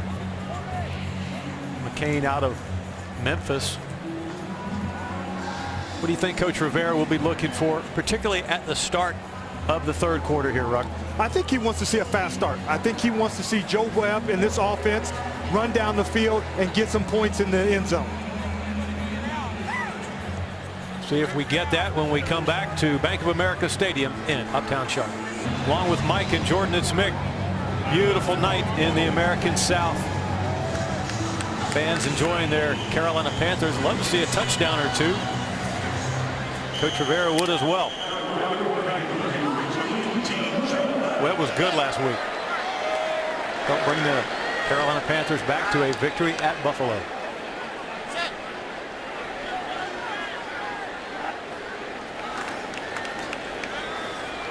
Boykin out of bounds. Boykins is getting a lot of reps tonight. And he's catching the ball. Unfortunately, this one was just a little bit outside the play of field of play. Had 3 pretty good years with Green Bay. Charlotte native. Could he be one of the answers? Well, you know, with Kelvin, you know, the injury, that definitely opens up another receiver spot for someone to bump up. Blitz up the middle, so the Panthers go left wing. Boykin for 5 yards, 3rd down and 5 upcoming. And that could be something that this coaching staff is looking at. Hey, let's get the ball to Boykins. Let's see how he's running his routes. Let's see how he catches the balls. Let's see him in 2-minute drills. So they could be evaluating him right now if he stays on this roster.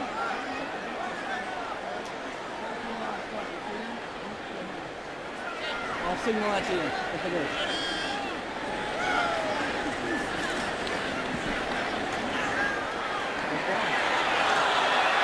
Extended for the first down, loss of football. Boykin arguing that he was down. This is going to be an interesting play to officiate. Yeah, I think you definitely take a look at this one. Whether you think you want it or not, I think it's worth the shot. Again, we just talked about Boykins being a target.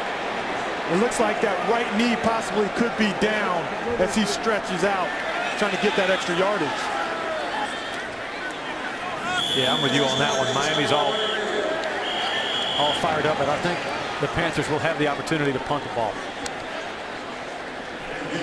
If, in fact, he did not stretch out over the 30-yard line.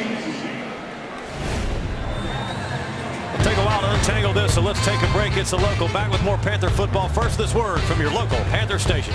The White Hats are not always good guys, but most of the time in the NFL they are. The officials do a phenomenal job. Tony Carini taking a look at it, and here's probably the best look he'll get a chance to see. What do you see, Ruck? Well, I see that right knee hitting the ground before he even extends the ball. The first down marker is that line. So I think what's taking so long is if they possibly say, hey, he was down, they got to look where to spot the ball at. What's your best guess? 4th and a yard, Panthers to punt it? You know, I think it's less than a yard, but I still think that they're going to probably have to punt this ball with this being so deep into their territory. So the question continues with Jarrett Boykin. Can he replicate some of the Aaron Rodgers magic with Cam Newton?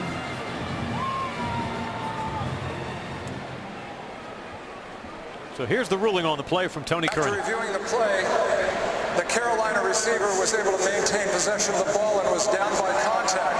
However, he was short of a first down. It will be 4th down, 1 foot to go at the 29 and 3/4 yard line. 4th down, run the ball. So with the punt team on, Matt Weil will do the punting. Christian Jones drops back deep for the Dolphins.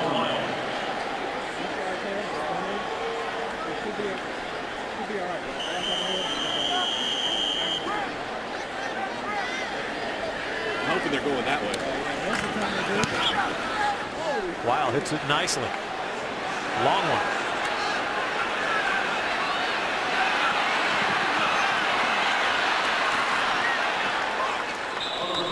The outkick his coverage a little. Sometimes it happens.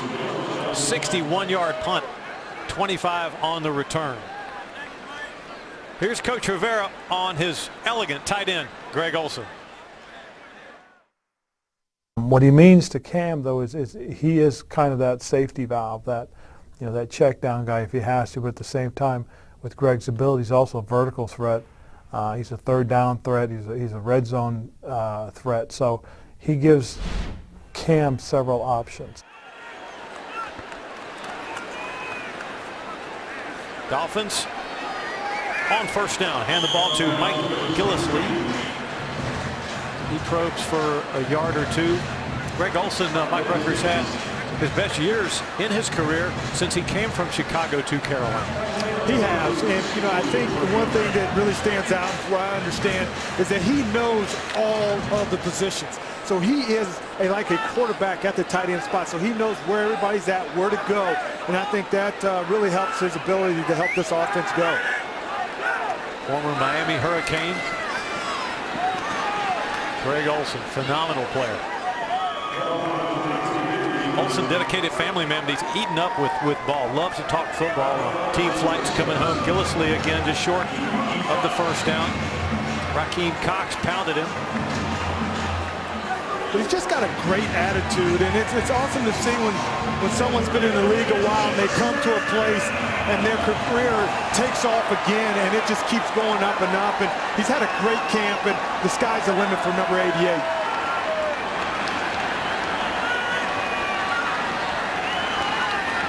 Matt Moore, dump pass.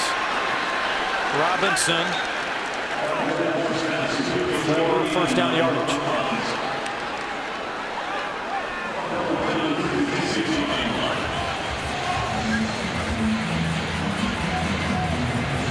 So again, this Carolina Panthers defense is going to be tested again. Hey, can they get off the field? You know, Coach Rivera and Sean McDermott talked about last week how come the 4th quarter, the second half, they started playing a lot better, the number 3s. Alexi and others hunker down. Oh, once again, Miami squirts a ball carrier through a couple of would-be tacklers, and Darius Glanton finally put Mike Gillislee down. About a 6-yard run. Well, this is just a stretch play to the outside, and the running back's really patient. and sees his hole and takes advantage of it.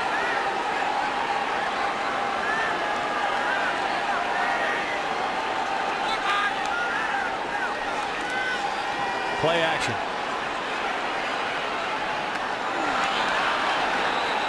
Incomplete.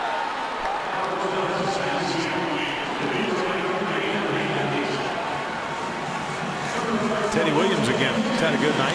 He has a good night when they've been coming to him, and especially that working that sideline, been really effective.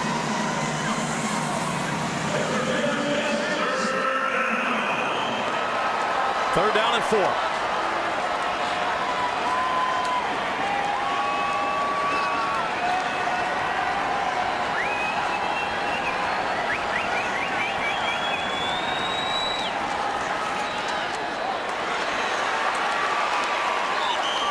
It will likely be a first down.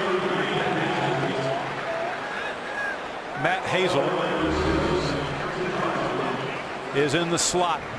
Coastal Carolina product. Well, you see this Panther defense swarming. Just a few inches too short on this one on the first down. But on that play, you want to keep everything in front of you, and they did a great job of doing that. Just came up a couple inches short on that one.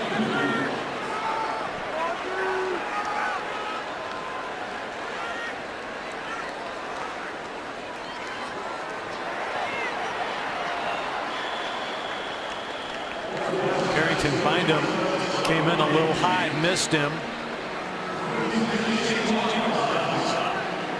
It's one of those fast break kind of Chip Kelly plays, a run fake to hold everybody in the interior and then getting the ball quickly to the wing. Yeah, you're just trying to get that ball out of there, get the ball into your athlete's hand and see what he can do with it. You know, it was a 4-yard gain right there. Same formation, motion the other way, and this time up the middle, Demetrius Bronson thumped for no gain. We see Miley right here, the right defensive end. Nice inside move. You have the outside corner coming in to help you with contain. A nice move by Miley. He did. He put a kind of a head fake on an offensive lineman. Well, he had a two-way go there since he had an outside blitzer. So he just stunned his offensive tackle and made the inside move. Chance to get off the field, third down. Heavy rush. Hazel. First down and more.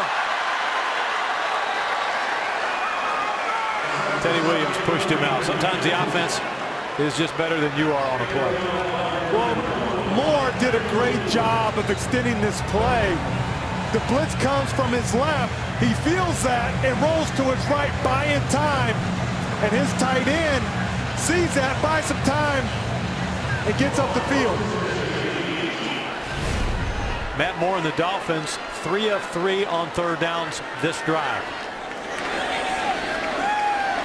James. Good yardage. And this Panther defense, it's known to swarm. It's known to be around the ball. It's known to be stout on the run. And you're seeing maybe some fatigue slip in here where guys are staying on blocks a little bit, allowing the running back to slip for multiple yards after contact. 11th play in the drive upcoming. That was a 7-yard run. Miami's got it rolling, and they're playing a little keep away. Over 5 minutes now in time of possession this drive. James on a slice. Straightened up at the 4th, running back. Klein got his face in there and got a piece of it. And A.J. Klein, I mean, he's been in this ball game most of the time. You know, he's very versatile. Came in early in the game, started, and now he's playing middle linebacker. So has an athlete out there, versatile. But he's got to get this defense going where they get off the field.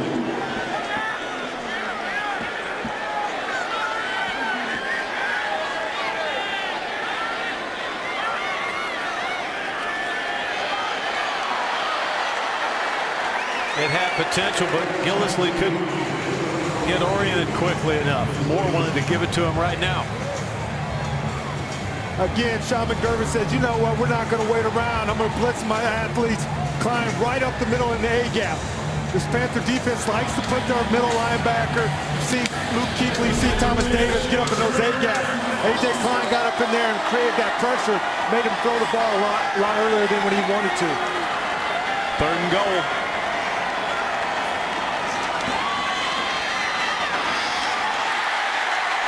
Miami scores on the 13th play of the drive.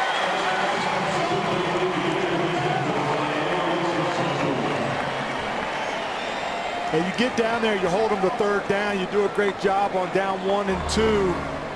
And then Matt Moore just slides this ball in between a couple of the linebackers. You have a defensive tackle. I don't know if he was dropping back in coverage or if he was supposed to be pass rushing. But Matt Moore was able to slide that ball in there for the touchdown. Matt Hazel, Coastal Carolina, being congratulated. Takes just a second for the booth to review the score, make sure it's legit. And now the administration of the PAT.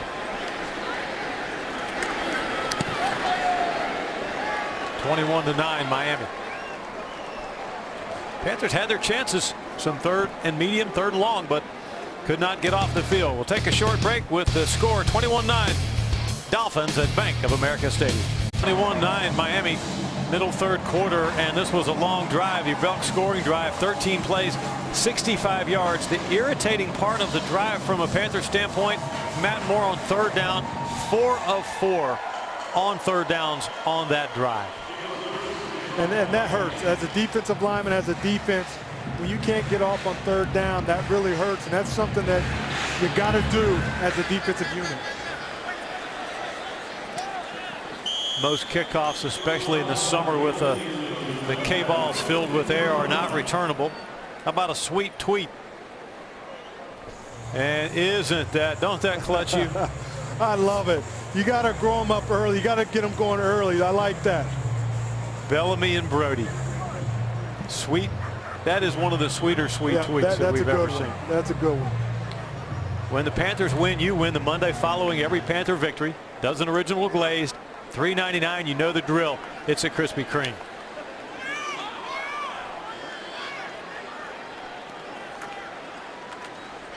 Webb to Todman. Good choice. 5 yards near side. Jordan Todman from Connecticut. Didn't play necessarily a football hotbed, Mike Rucker, in the Northeast, but in the NFL, if you're good, the scouts will find you. Absolutely. You're going to get your time, and you got to make the best of it. And here's his time right here in the 3rd quarter. I like the move. He didn't shake and bake. He made one move, made a cut, and got what he could get, and did a great job on that last run.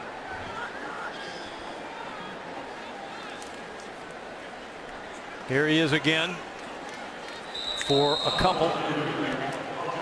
Zach Virgil hit it. Mike, it seems to my untrained eye, you're the former player and Jordan too, but it seems as though the Dolphins have dialed up not every blitz in the book, but they have not been vanilla tonight on defense. How do you read it? No, they have been blitzing. They've been blitzing a lot. But I do believe that the offensive line have been picking up the blitz. You haven't seen the quarterbacks on the ground. They've hardly been touched.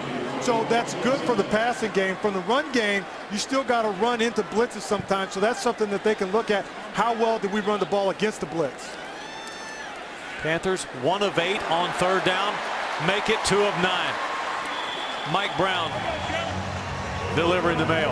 And when a team blitzes, you got to make them pay for it. And Joe Webb connects with Brown right here. And they made the stop. And you see the Dolphins blitz right here to the left side. Joe Webb stays in there. Drops the ball off to Brown, and Brown does the rest. 15-yard pickup. I'm really impressed with Joe Webb and what he's done in the last 2 weeks in these ball games. He's been poised. He's been confident in his throws and his running ability.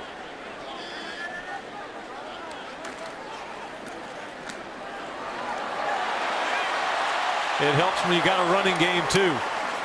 Jordan Todman into Dolphin territory for another 1st down. Great job of Todman. Watch him, this left guard pull right here.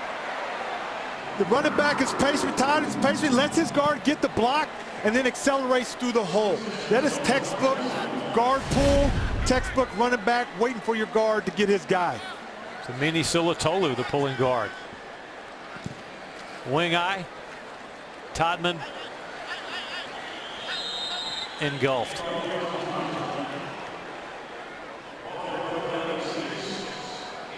There was some penetration there that kind of knocked that play in the dirt.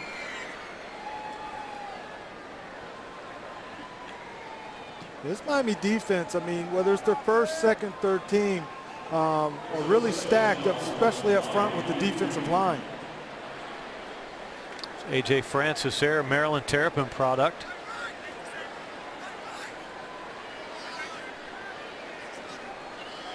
Split end right, flanker left. Tight line splits.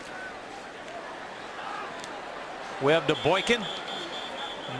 No.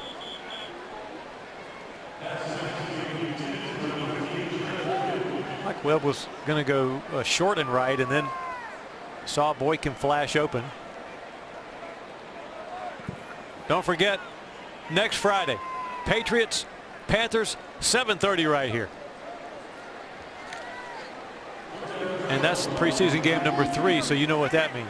Yeah, we should see the starters hopefully up into the third quarter. I think Coach is really going to want to see more of them next week.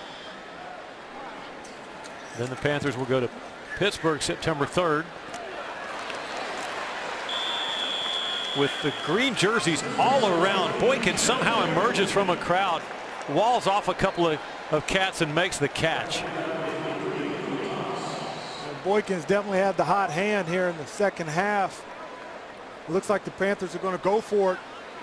Gano was coming out there, and they got waved off. So we'll see how this fourth down play and what Shula draws up.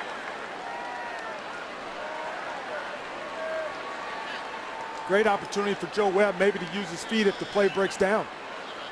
Webb in the gun, 6 on the play clock. Over the middle, Mike Brown, first down, Carolina Panthers to the 21-yard line.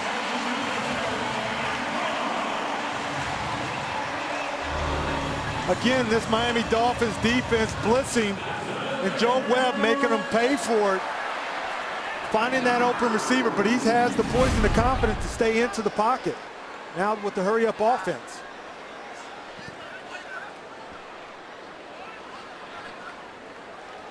Joe Webb sees the blitz coming from the left side. So a quick reset, you're right. Slant, bird broken up. But a flag down.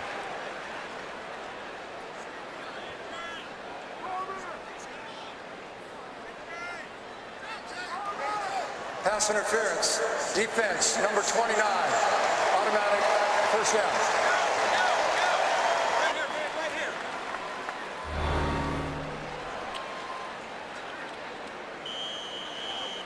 A little bit of contact. You see that right arm is around his waist, and that's what the referee, that's what they're looking at, is that contact where the hand is. And great call right there on Will Davis.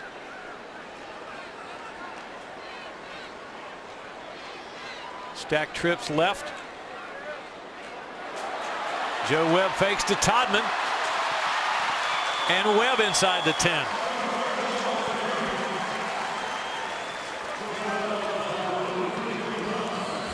Again, a nice read by Joe Webb.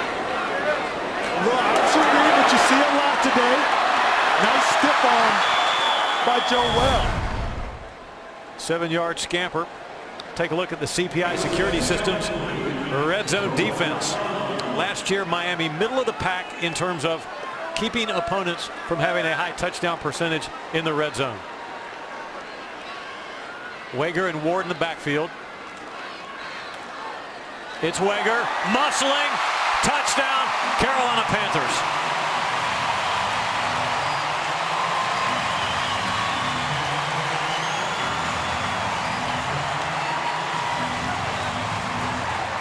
Again, the Panther offense picking up the blitz, running back. Once again, Wager patient, is able to squirt through the hole. Once again, behind his pulling guard. and he has another touchdown underneath his belt. Did Lee Ward, the fullback, throw a good block for him as well? I think everybody threw a good block for that one because everybody picked up that blitz. The Dolphins have been blitzing a lot. We talked about, and the Panther offense makes them pay for it again. First touchdown of the night for Carolina. The extra point is good. So the crowd likes it. The Panthers push it into the end zone against Miami to pull once again to within 5. It is 21-16 Miami. A little bit of housekeeping. We think it Ricky Henry, guard, perhaps not Amini Solotolu a play or two ago, and then definitely Ricky Henry on that last play, a pulling guard helping the Belk scoring drive yield a touchdown. Brandon Weger getting, as they say, skinny in the hole. And just getting low and then staying low through the play. Wild to kick off.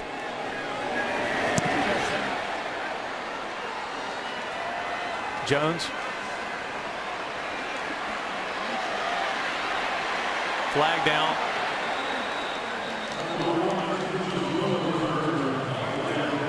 Kickoff return right, and the wedge was going right. Let's get the penalty, and then we'll during the take a return break. Of the kick, holding, receiving team number 82. This penalty assessed 10 finishes to the goal. First down. We'll be back after a word from your local Panthers station. 21, Panthers 16 in the third quarter here at Bank of America Stadium. I'm joined by the great tight end, Greg Olsen. Greg, a little bit of slow start for the offense. Seems like you're picking up momentum as the game goes on. How'd it feel? Yeah, we got better as it went. Again, just like last week, our first 2 drives were bad, 2 3 and outs. We did a bad job on the first drive getting the ball out of our own end zone, and we just got to find a way to get off to a better start. That the last drive the ones had with Cam, we got down there, came up short on 4th down. We got to get better. Injuries this week have been tough. Start with Kelvin Benjamin, obviously the big news, and then Khalil with a little bit of a knee sprain today. Richie Brocco goes to the locker room. That all adds up when you're trying to get this preseason and get the same people on the field every week. Yeah, it's tough. You can only replace so many guys at once. I know our defensive line has really been through the ringer. Missing 3 of our 4 starters, and then tonight with Frank going down, we'll see how he is, and all those guys you mentioned. It's tough. Injuries are part of the game. We just got to keep finding guys to step up and plug in, and see how they bounce back. And speaking of injuries, your son Tate felt bad for Kelvin Benjamin. You tweeted out that he wrote him a get well card after the injury. That had to have meant a lot to you as a dad. It was. I walked off the field the day. Obviously, everyone was super disappointed when Kelvin went down on Wednesday. And first thing, Tate came running up to me and was just beside himself. He saw it go down, and I guess for a little 4-year-old mind to see a grown man in pain, and it made a lasting impact on him. And first thing he said when he woke up the next day was he wanted to make Kelvin a card, and that was his little way of helping out, I guess. But this week is always nice, especially as a dad. You get back, you get to stay at home. It's still the preseason, but you prepare for the Patriots like it's an in-game schedule. How important that is going to be for you guys to get back on track next week? Yeah, we got to have a good showing. This will be our last, for the ones, this will be our last real test before we start getting ready for Jacksonville. So we got to come out firing on all cylinders and try to find our groove a little bit before the regular season starts. And the last thing I just have to say is I got the ultimate compliment of my life. I was shopping the other day and somebody thought I was you. So I take that as a compliment. I take it as a compliment as well. Thanks, Greg. Looking forward to watching this. All right, brother. See, now somebody insulted Greg Olsen in one of the malls around here. No, that's good. That's a good compliment. That's a good interview, and most people know the story as Dean Marlowe made the tackle, busted up the play rather. Olsen, youngest son, born with a malformed left ventricle, surgery, several surgeries on him, and Mr. Richardson reaching out with some travel aid, and just Greg Olsen's ability to lean on his biological family and his Panther family, I think, helped that family a lot. Yeah, that's huge, especially when life throws you a curveball like that, to have people around you that are going to support you on and off the field. Demir Bird to the 43. Good punt, 56 yards, 9 on the return. some of the faithful. Tremendous amount of work has been done on the stadium. Everything from internet access and ingress, egress, sod planting. Yeah, it's a great stadium. It's got good bones. It's your classic bowl stadium. And, you know, you add a couple little tweaks and some upgrades, and, you know, you got these big screens. But sometimes I'm looking at the screen, they're so well. Well, the players do the same thing.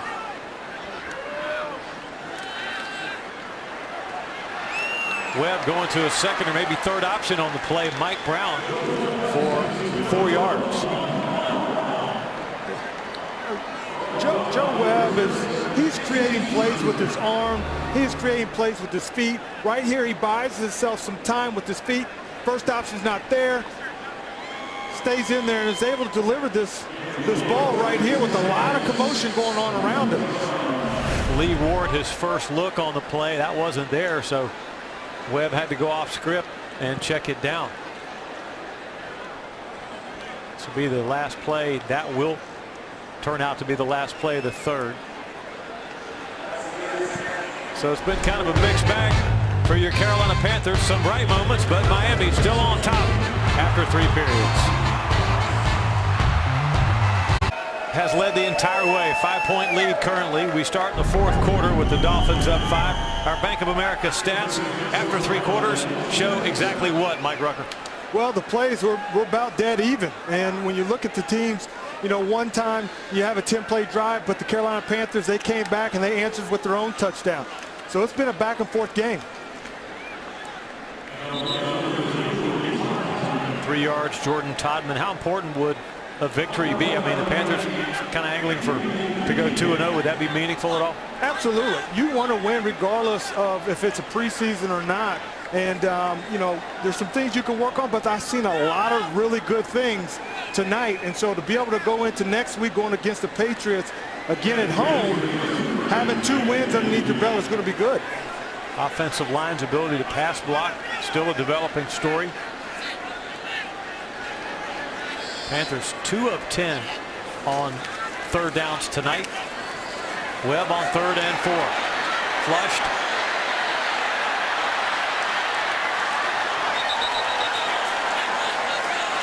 Stepped out of bounds, I think, just a little bit short. Webb's an incredible athlete, though. Dunked a basketball for the first time when he was in middle school. You know, and he's showing it tonight. Again, with his feet here, came up a little bit short, but he tried to go airborne to try to get that first down. But you can see how he was able to keep that play alive, to at least give him this offense a shot of getting that first down. Jones, the deep back. Matt Weil uncorked to beauty his last punt.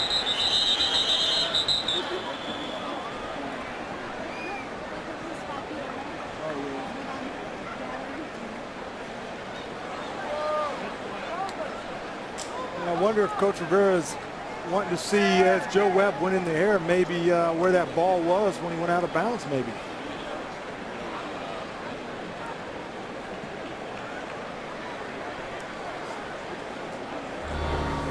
Take another look at it. See, when he's jumping, he's trying to get that. Looks like he's long jumping.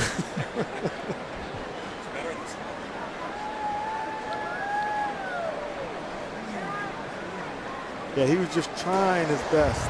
Carolina's challenging the ruling on the field of progress as related to a first down. These almost never work, by the way, but might as well try it. It's worth a try. I mean, if they give it to you, great. If not, you're still punting the ball.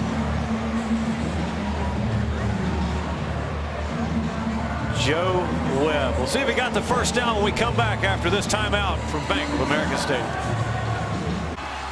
It is the opinion of our learned stat man Freddie Kiger and spotter Eric Fiddleman that Webb had the distance but maybe had the ball in the wrong hand. Let's see if the referee Tony Carini concurs. Reviewing the play, the ruling on the field will stand. It'll be 4th down for Carolina. Carolina is charged their first timeout. Yeah, it was a great effort. He just had the ball. If he would have shifted it in the left hand, maybe it would have gave himself an opportunity to pick up that needed yards. Great thought process, though. I mean, the coaches will recognize that kind of stuff. So great thought process.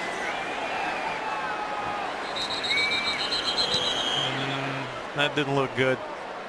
Right side of the line, maybe.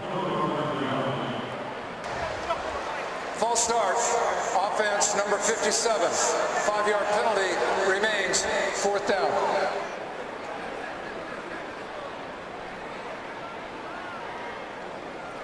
Shouldn't matter that much because Matt Wild will be able to maybe swing his leg even more freely. Coach Rivera's body language when he folds his arms across his ample chest like that. He doesn't like the ticky-tack stuff. We call those mental errors. Those are things that you can control.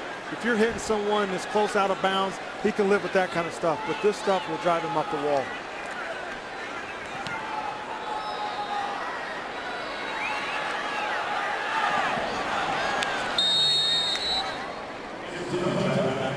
.54 on the punt by Matt Wild, a touchback. Can we eavesdrop on Coach Rivera? I wonder what he had to say after that last replay challenge. It's based on where you cross. Okay, so what you've got to do is when you got to try to keep the ball in bounds. So the key is where he's got to keep the ball. So we'll see. Ron Rivera in his 5th year as the head coach of the Panthers.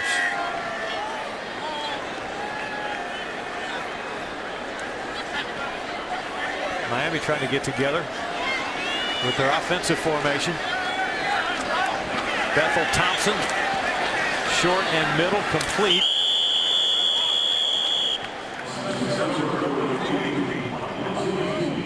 Five yards on that play. Bud Light presents Around the League. Philadelphia's going to be good on offense this year, to the surprise of no one. Bears doubling it up over Indianapolis. Panthers open up in Jacksonville, as we said, tie game there. New England will be here on Friday for a preseason. Oakland game delayed, weather, and then later San Diego at Arizona.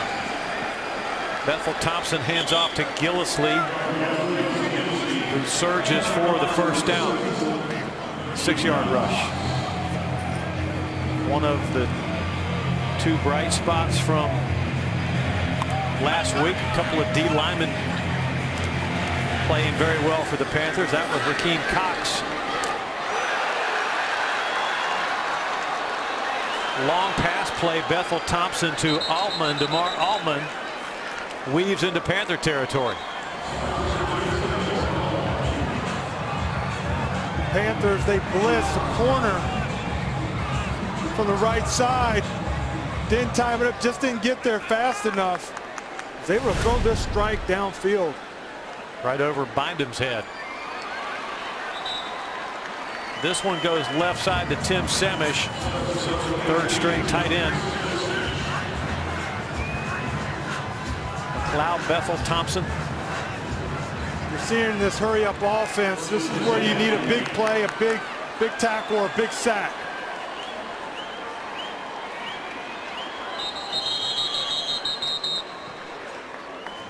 Gillislee yanks backward.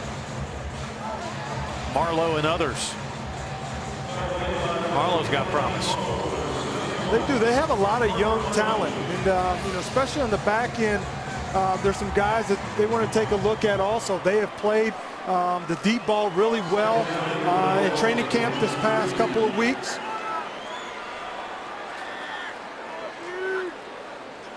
Third down and short. Bronson wrapped up behind the line of scrimmage by Teddy Williams. Again, you hear his name. He's had a good night. Again, an open field tackle. He just drives the ball. He doesn't bite on it early. He plays, he runs up on the ball, two-handed tackle, you bring the guy down. Textbook.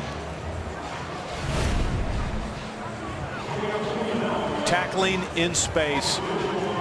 It's tough. It is. It's tough. You're a long way. Your help's a long ways away. We were always taught as D linemen, we need to run out to shoot to give those guys some help. From 49 yards away. on its way. Got it. Sturgis put it through. So Miami scores for the first time in a while.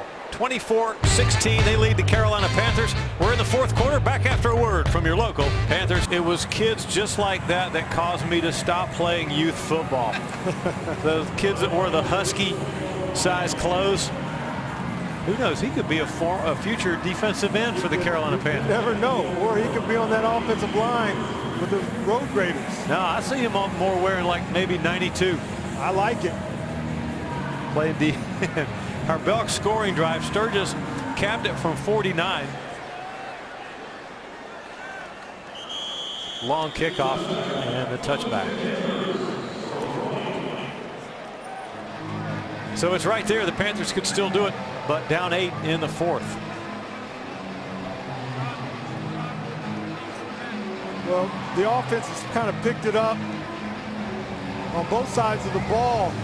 So it'll be interesting to see, okay, can this offensive group find a way to get down the field and punch this ball into the end zone? They have really picked it up this second half, really doing some really good things. And I'd like to see if they go back to that run play that they've had success on, where they're pulling that left guard in Henry. They've scored off that, and they've had some long runs. Just as Brown left the huddle, you saw Webb say something to him. The fake to Wager and the rollout. Simonson's open. First down, Panthers. But while that was happening, Jordan Groves cornered the 41, and he's down on the sideline with Roman Harper live now. Jordan. That's right, Mick. I have Roman Harper here, the guy that I used to hate blocking when he was in a Saints uniform, but now I love cheering for him as a Carolina Panther. Roman, first quarter, a lot of action for your defense, some long drives by the Dolphins. Second quarter, it seemed like you guys got your feet underneath you. Yeah, you know, we really killed ourselves, though. You know, a lot of plays we gave up, we missed a check, and then, you know, penalties. And, you know, we got to get these things corrected if we want to achieve the things we want to do. So we understand that. We continue to get better. You know, we played good. We played fast. And we just missed a couple things, and we blame ourselves more than the Dolphins, you know. A lot of injuries on the defense, particularly up front. Yeah. You guys got to be looking forward to getting your starting 11 out there. It seems like it's been a different combination every week. Every week, you know, we got different guys coming in, especially up front. You know, we got to get KK Star, those guys back. You know, we lost Frank tonight, so we got to check on him, see how it's going. But overall, other guys just got to step up. You know, it's always the next man up in this league. You know how it goes. And injuries will occur, and they happen with every team. So we just got to be healthy, continue to get better, and stay in there with RV, and we'll be all right. We got a couple more weeks before this thing really starts. Big week with the New England Patriots coming in. Tom Brady. This is a week where you actually prepare, you actually game plan for the next team coming in. You got to be looking forward to having that week. Yeah, especially since a great opponent, a great quarterback, you know, a great team. See how we really do. Get out there and compete. We're going to game plan a little bit. We'll probably go into at least the first drive in the second half and try and really stick together. Put a couple great drives out there defensively and offensively. Put a great team effort and put our best foot forward. It's going to be a great opponent, and we're looking forward to it. Well, I've enjoyed watching you and Charles Tillman develop your relationship, the way that you guys communicate, the way you work with the young players back there. Talk about how much you've enjoyed having him as a teammate this brief season so far. He's been so good. You know, he's taught me so much little things. Just like tonight, I got a holding penalty. And I was like, how should I play that different? The guy scrambled on me, and he was open, so I had to do something. So, you know, just give me little technique things, hands, all these different things that he's been able to do and achieve throughout his longevity in this NFL career. So, you know, just always trying to stay learning and staying green as a player myself, and I really appreciate him. Well, you signed a hat for my son. He had a birthday party, and his buddy was a huge Alabama fan.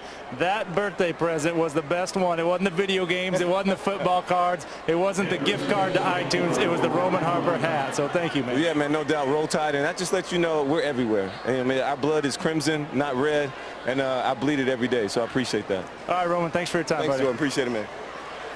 On 2nd and 24, Webb zings it a little wide of Boykin.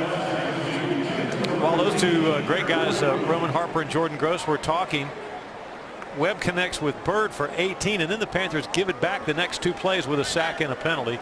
And now it's 3rd down and 1,000,000 miles, 24 yards to go. You know, the thing that I really took from Roman Harper's comment was how he went to Charles Tillman and asked him, what could I have done? Now, this is a 10-year vet asking another vet, like, hey, how would you have played that? So you continue to learn. You never stop learning in this game, and I really like that. Webb to Brown. Got about half of it back. 8:13 to go.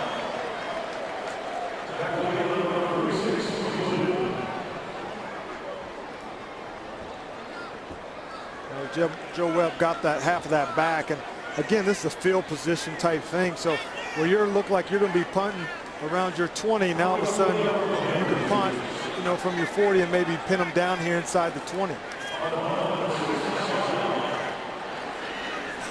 Matt Wild, rugby style. Got bumped after the punt. No flags. Punt checks up nicely and is killed. But a touchback. Inches away from being a super special teams play.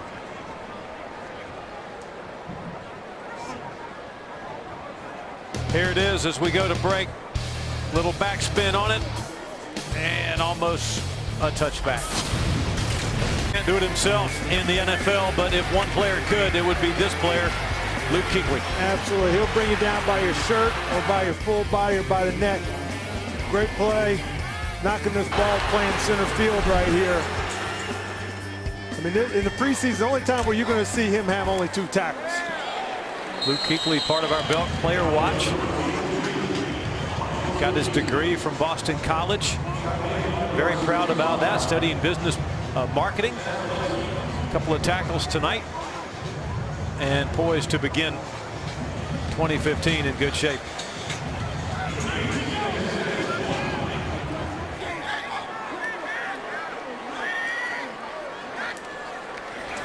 Josh Freeman, the former Buccaneer, in at QB for Miami. And a 3-yard loss on his first play of the game.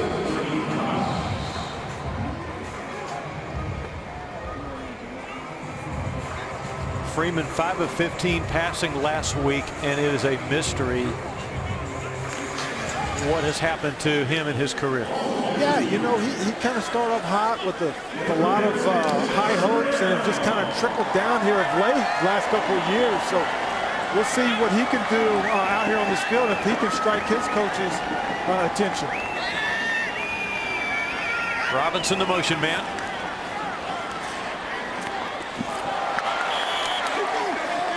That pass was either a little high or Teddy Williams broke on it and tipped it. It was intended for Hamilton.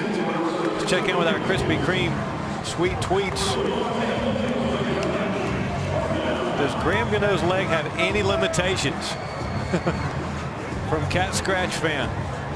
I would say no. I mean, he moves that ball on kickoffs, and when it comes time to get that in between the... Here's another sweet tweet. Backing up the first one, best kicker in the NFL, Graham Gano said that tweet.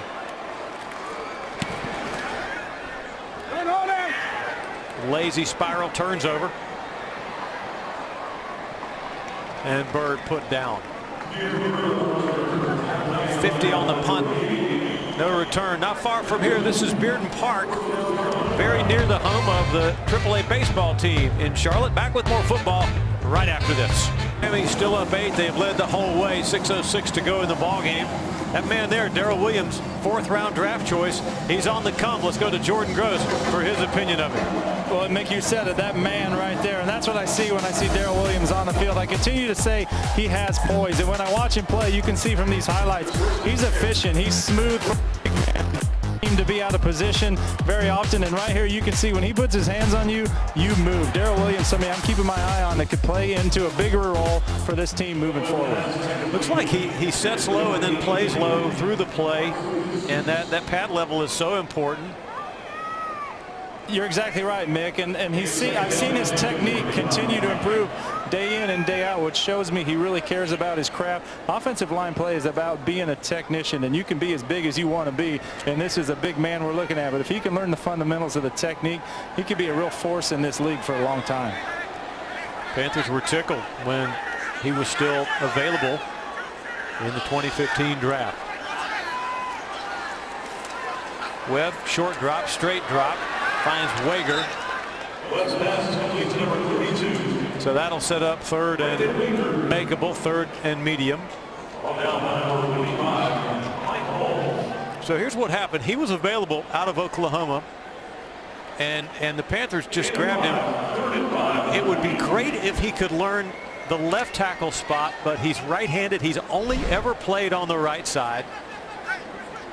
And it's a whole different world from what Jordan says when you move from one side of the center to another for a tackle.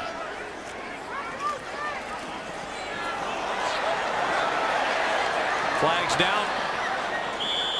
Webb is down. They have a hole in the offensive backfield.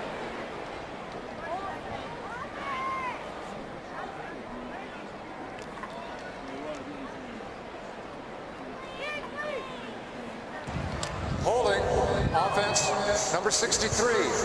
10-yard penalty, repeat, third down. Jordan Gross, what is the difference? It seems like maybe tackle would be tackle, but what does change if, say, Darrell Williams went from right tackle to left tackle at some point? Well, the thing I can most liken it to when people have asked me that, because I've played on both sides in my career, it's like shooting a free throw right-handed your whole life, and then somebody asks you to shoot it left-handed. So you should know the technique, you should know the fundamentals, but it just doesn't seem right to hold that ball in your left hand. That's what it's like moving from the right side to the left side. You can learn to do it, yes, but it's a bigger process the longer you've been on one side than the other. But I do know from talking to John Mansko, the offensive line coach, they do want to see Williams get more and more reps on that left side. Third down and very long. Home run ball. Browning. Oh, almost got interfered with. There is a penalty marker down. Thought he was going to make the catch for a second as he was juggling. Defense, number 37. Automatic, first down. Again, Joe Webb will show you his arm strength. The Browning just giving it up and go. And you can see he almost brought it down. It almost looked like he caught that ball on his hip for a hot second. But they get the pass interference. Great name, second-year player. Sammy Seamster was the defensive back covering.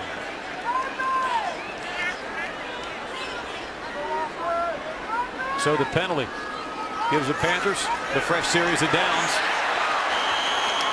And Joe Webb gets pounded on the sack. Even with probably holding on the right tackle, they still could not keep Webb clean.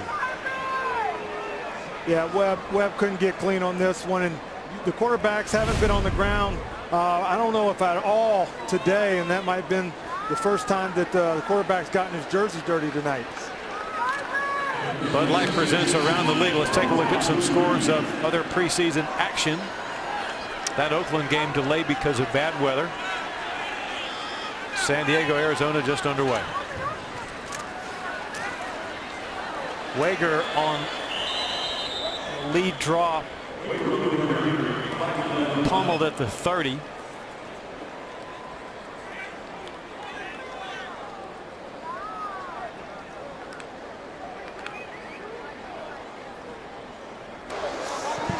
Personal foul, grabbing a face mask. Defense, number 62. 15 yards will be added to the end of the play, and an automatic first down.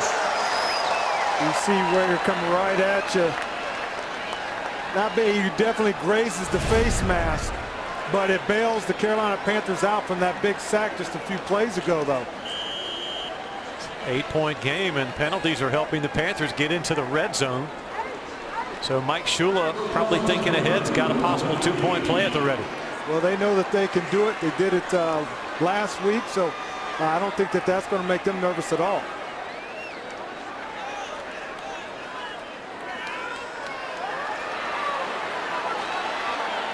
Wager outnumbered. Ray Drew tackled him.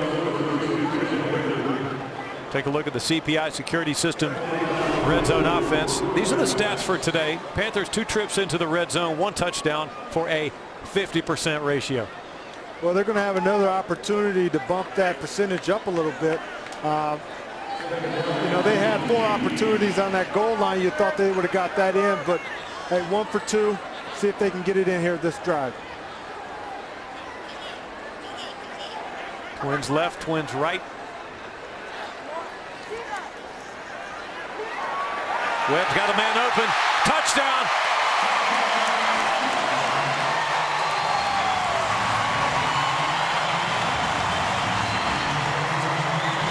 Jameer Byrd.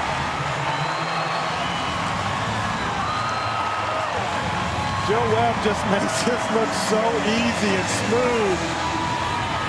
And Byrd just beats his guy. So this is just an easy pitch and catch. Again, the time that Joe Webb has to throw the ball. A nice catch by Byrd.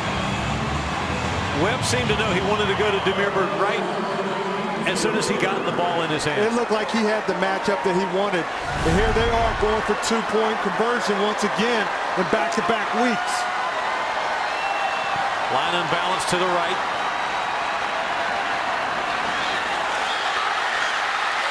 Great move, Webb. Game tied. We call that the dead leg.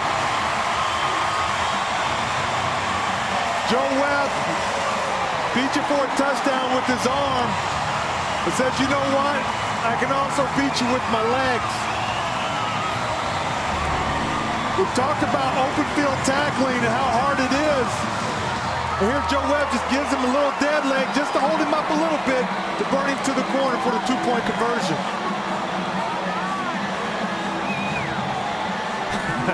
And then the dead leg dance at the end of it. That was lovely. You know, when I look, he's like a smaller version of Cam Newton. He's not as tall and as big as Cam, but he can run like him. He can throw like him.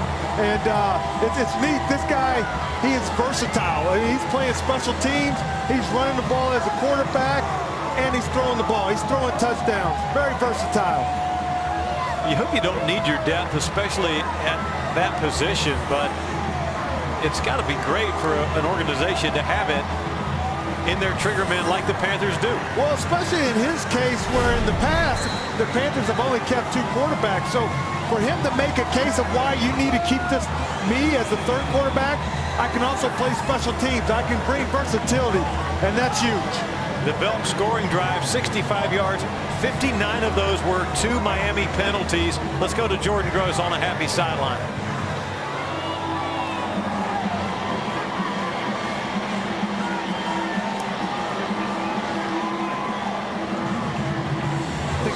Two-point conversion. The sidelines went crazy. Everybody's wanting to win. That's something that Ron Rivera has instilled in this team. We want to win these games, and you can see it by the way his team's finishing this game. Got a D up though because Miami's got time. Jones.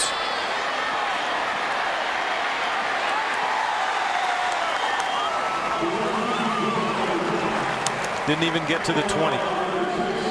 Marcus Ball made the stop. Ken Dorsey talking with Joe Webb.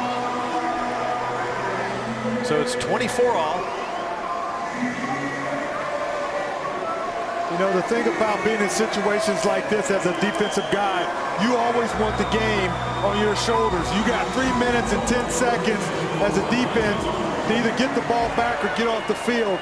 And we're going to see this Panthers defense, see if they can do that.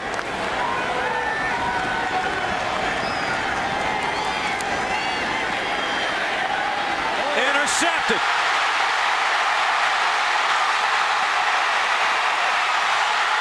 Redden.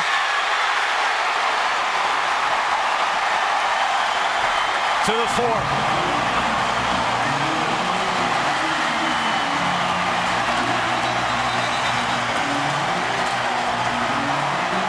Mick, you talk about energy, you feel it right now. We just talked about the defense won the game on their shoulders.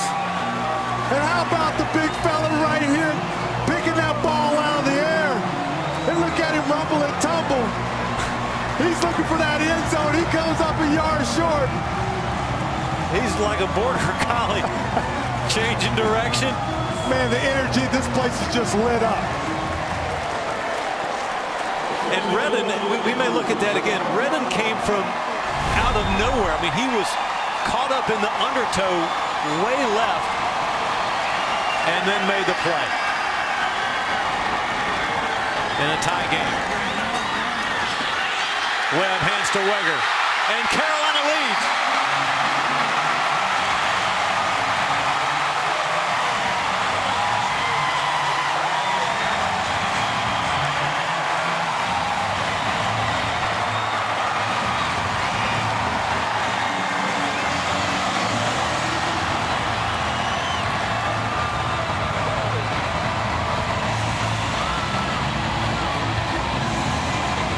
Talk about the energy of this young fella.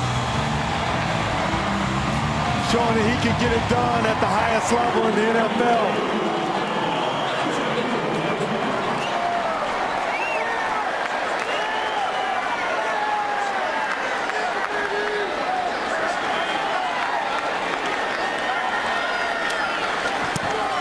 The Panthers have come from 14 down and this close to being down 21-0 to take the lead in this football game with 2:49 to go. Well, that's why you play 4 quarters and you play a full 60 minutes. Regardless if it's a preseason game or not, these are the things that you want to build. You want to build good habits, and the Carolina Panthers are doing that. You just see the option read. And Wager was able to just go off the right side and basically walk into the end zone for the touchdown. And give it a nice little bump at the end. He's had a big day today. In the space of 16 seconds, Carolina scores 2 touchdowns. And there's a lot of teaching tools in those minutes, in those seconds, about not quitting.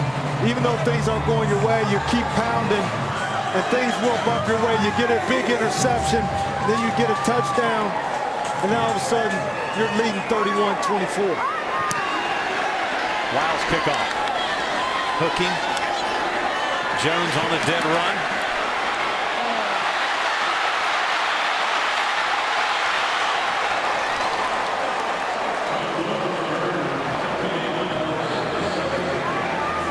Gamely got in the way and helped save a touchdown. 47 on the return. There's our keep pounding player of the game this season. The Panthers continue to honor former linebacker and Hall of Honor member Sam Mills. Our keep pounding player of the game, Joe Webb. You see his numbers right there. He's only misfired on 4, 1 touchdown and no picks. And of course that Keep Pounding Award is in honor of Sam Mills, whose imprints on this organization are indelible even today.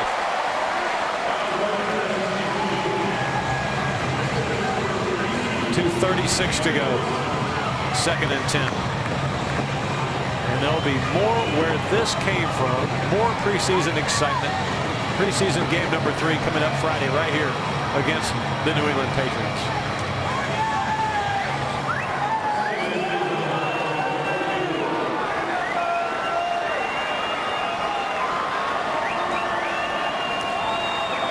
Freeman on 2nd and 10.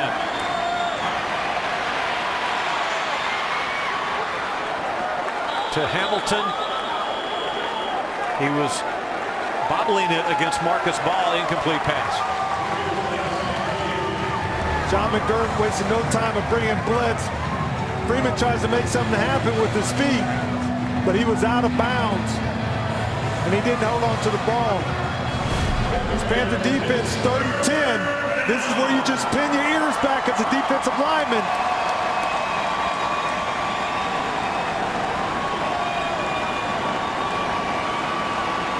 Still a lot of time left. Doubt Miami's in 4 down territory yet with timeouts with which to work. They have 3, the Panthers have 2. Here comes pressure, Steve Miller. And the throw complete. Robinson may score, and does.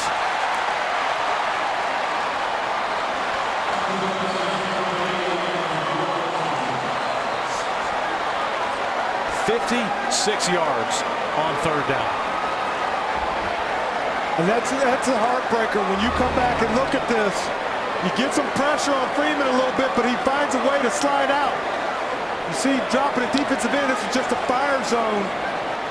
And with that blitz, that pressure's got to get there. Allow Robinson to clear to the right side to make that catch. Freeman bought some time with his feet. Looked like Robert Lester gambled on it too, and then when he didn't tip the pass, he wasn't in good position to try to make the tackle. Miami, a lot like the Panthers last week, going for 2. They spread it out. Bronson the lone back. Ball is tipped and incomplete. The defense holds. Now that's got to get you excited as a defensive coordinator. When you get down there and you hold them. Now obviously it's a preseason game and they could have kicked a field goal, but they wanted to go for 2. They're working on their stuff. But the pressure from Cox on the right side and good coverage. And you see they bring the blitz, just good coverage right here to get that ball out of there. Marcus Ball showing well. Number 36. I'll tell you what's interesting, Ruck, is that the coaches, the players decide who plays. The best players play, whether they're household names or not. And you got some guys farther down on the depth chart these last 2 games in a training camp that are getting themselves noticed. Absolutely, and we haven't talked about it a whole lot, but the Dolphins practiced twice here this week. And so there's some guys that might not make this team, but the Dolphins organization got a really good look at these guys in practice. This game film is going to go to the other teams out there. So you might not only be playing for this team, but other teams if you're not able to make this roster. Our game summary, these 2 teams are all of a sudden lighting it up on the scoreboard. And we still have the 2-minute warning, 2:13 to go. 1-point Panther advantage. Subway, footlong, play of the game. And here it is.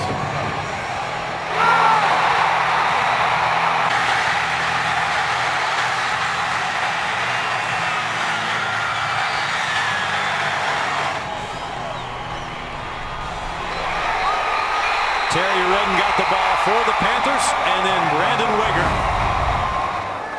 took it into the end zone. Our Subway footlong play of the game. Terry Redden, he is happy. He'll want to lobby the coaches for playing time at running back. Brandon Weger for no gain.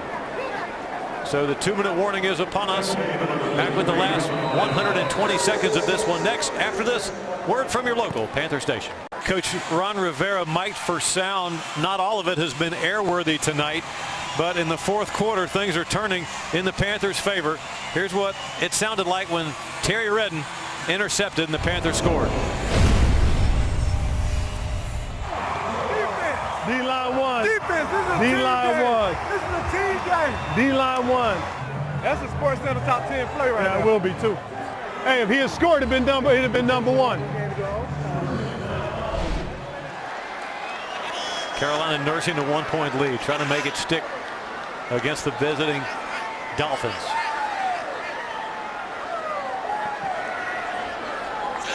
Seven on the play clock as Webb sets up. Browning can't hold on. Yeah, Joe Webb saw the Dolphin blitz coming. He checked that. Browning couldn't hold on to that. But those are the ones you got to hold on to that, especially on 2nd down like that. Now you leave yourself 3rd and 10 with a lot of time left on the clock.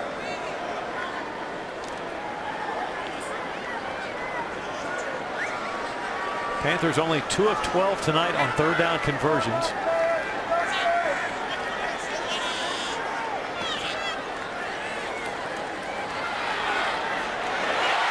Webb to Lucas.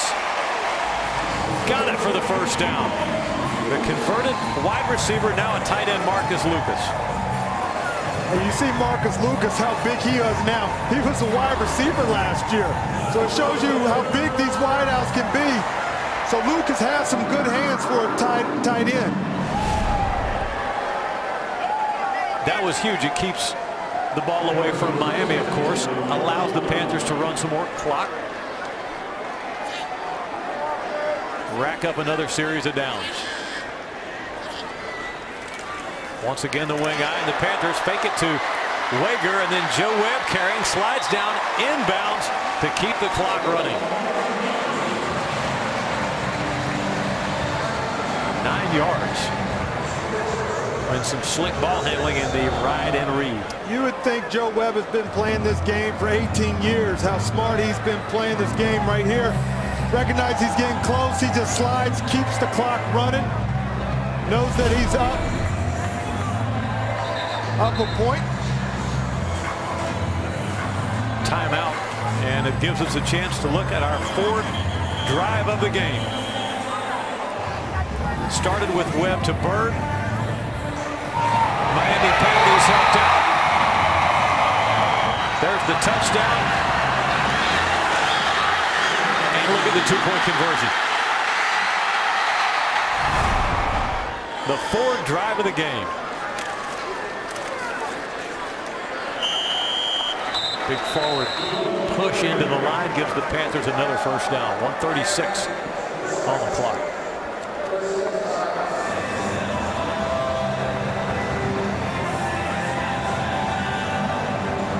Miami calls its second timeout.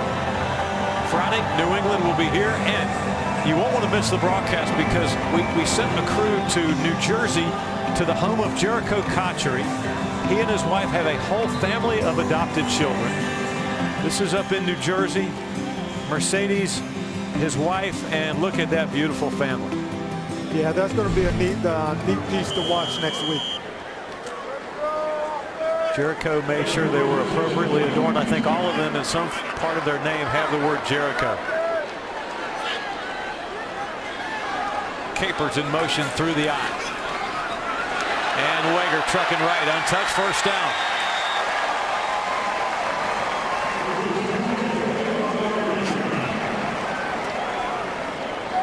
This offense is really poised. I mean, you get the yards right here. Wager bounces outside. He takes what they've given him. And look at the awareness to slide and keep staying bounds to keep that clock going. He's had a big night tonight. Miami, one timeout remaining.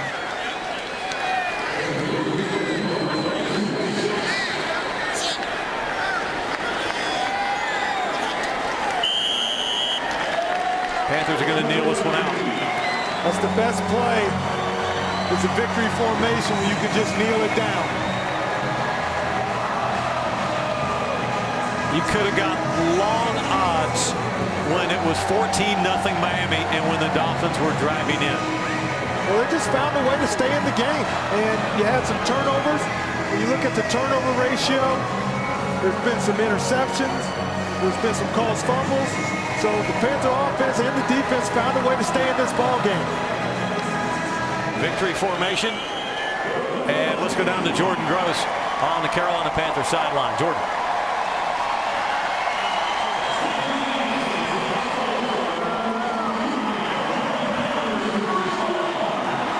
So we get into the regular season, man. All right, it's a 2-0 start to the regular, or the preseason rather, with the regular season looming. Two teams shaking hands at midfield. They've gotten to know each other well since Miami's been in the Carolinas since Tuesday night.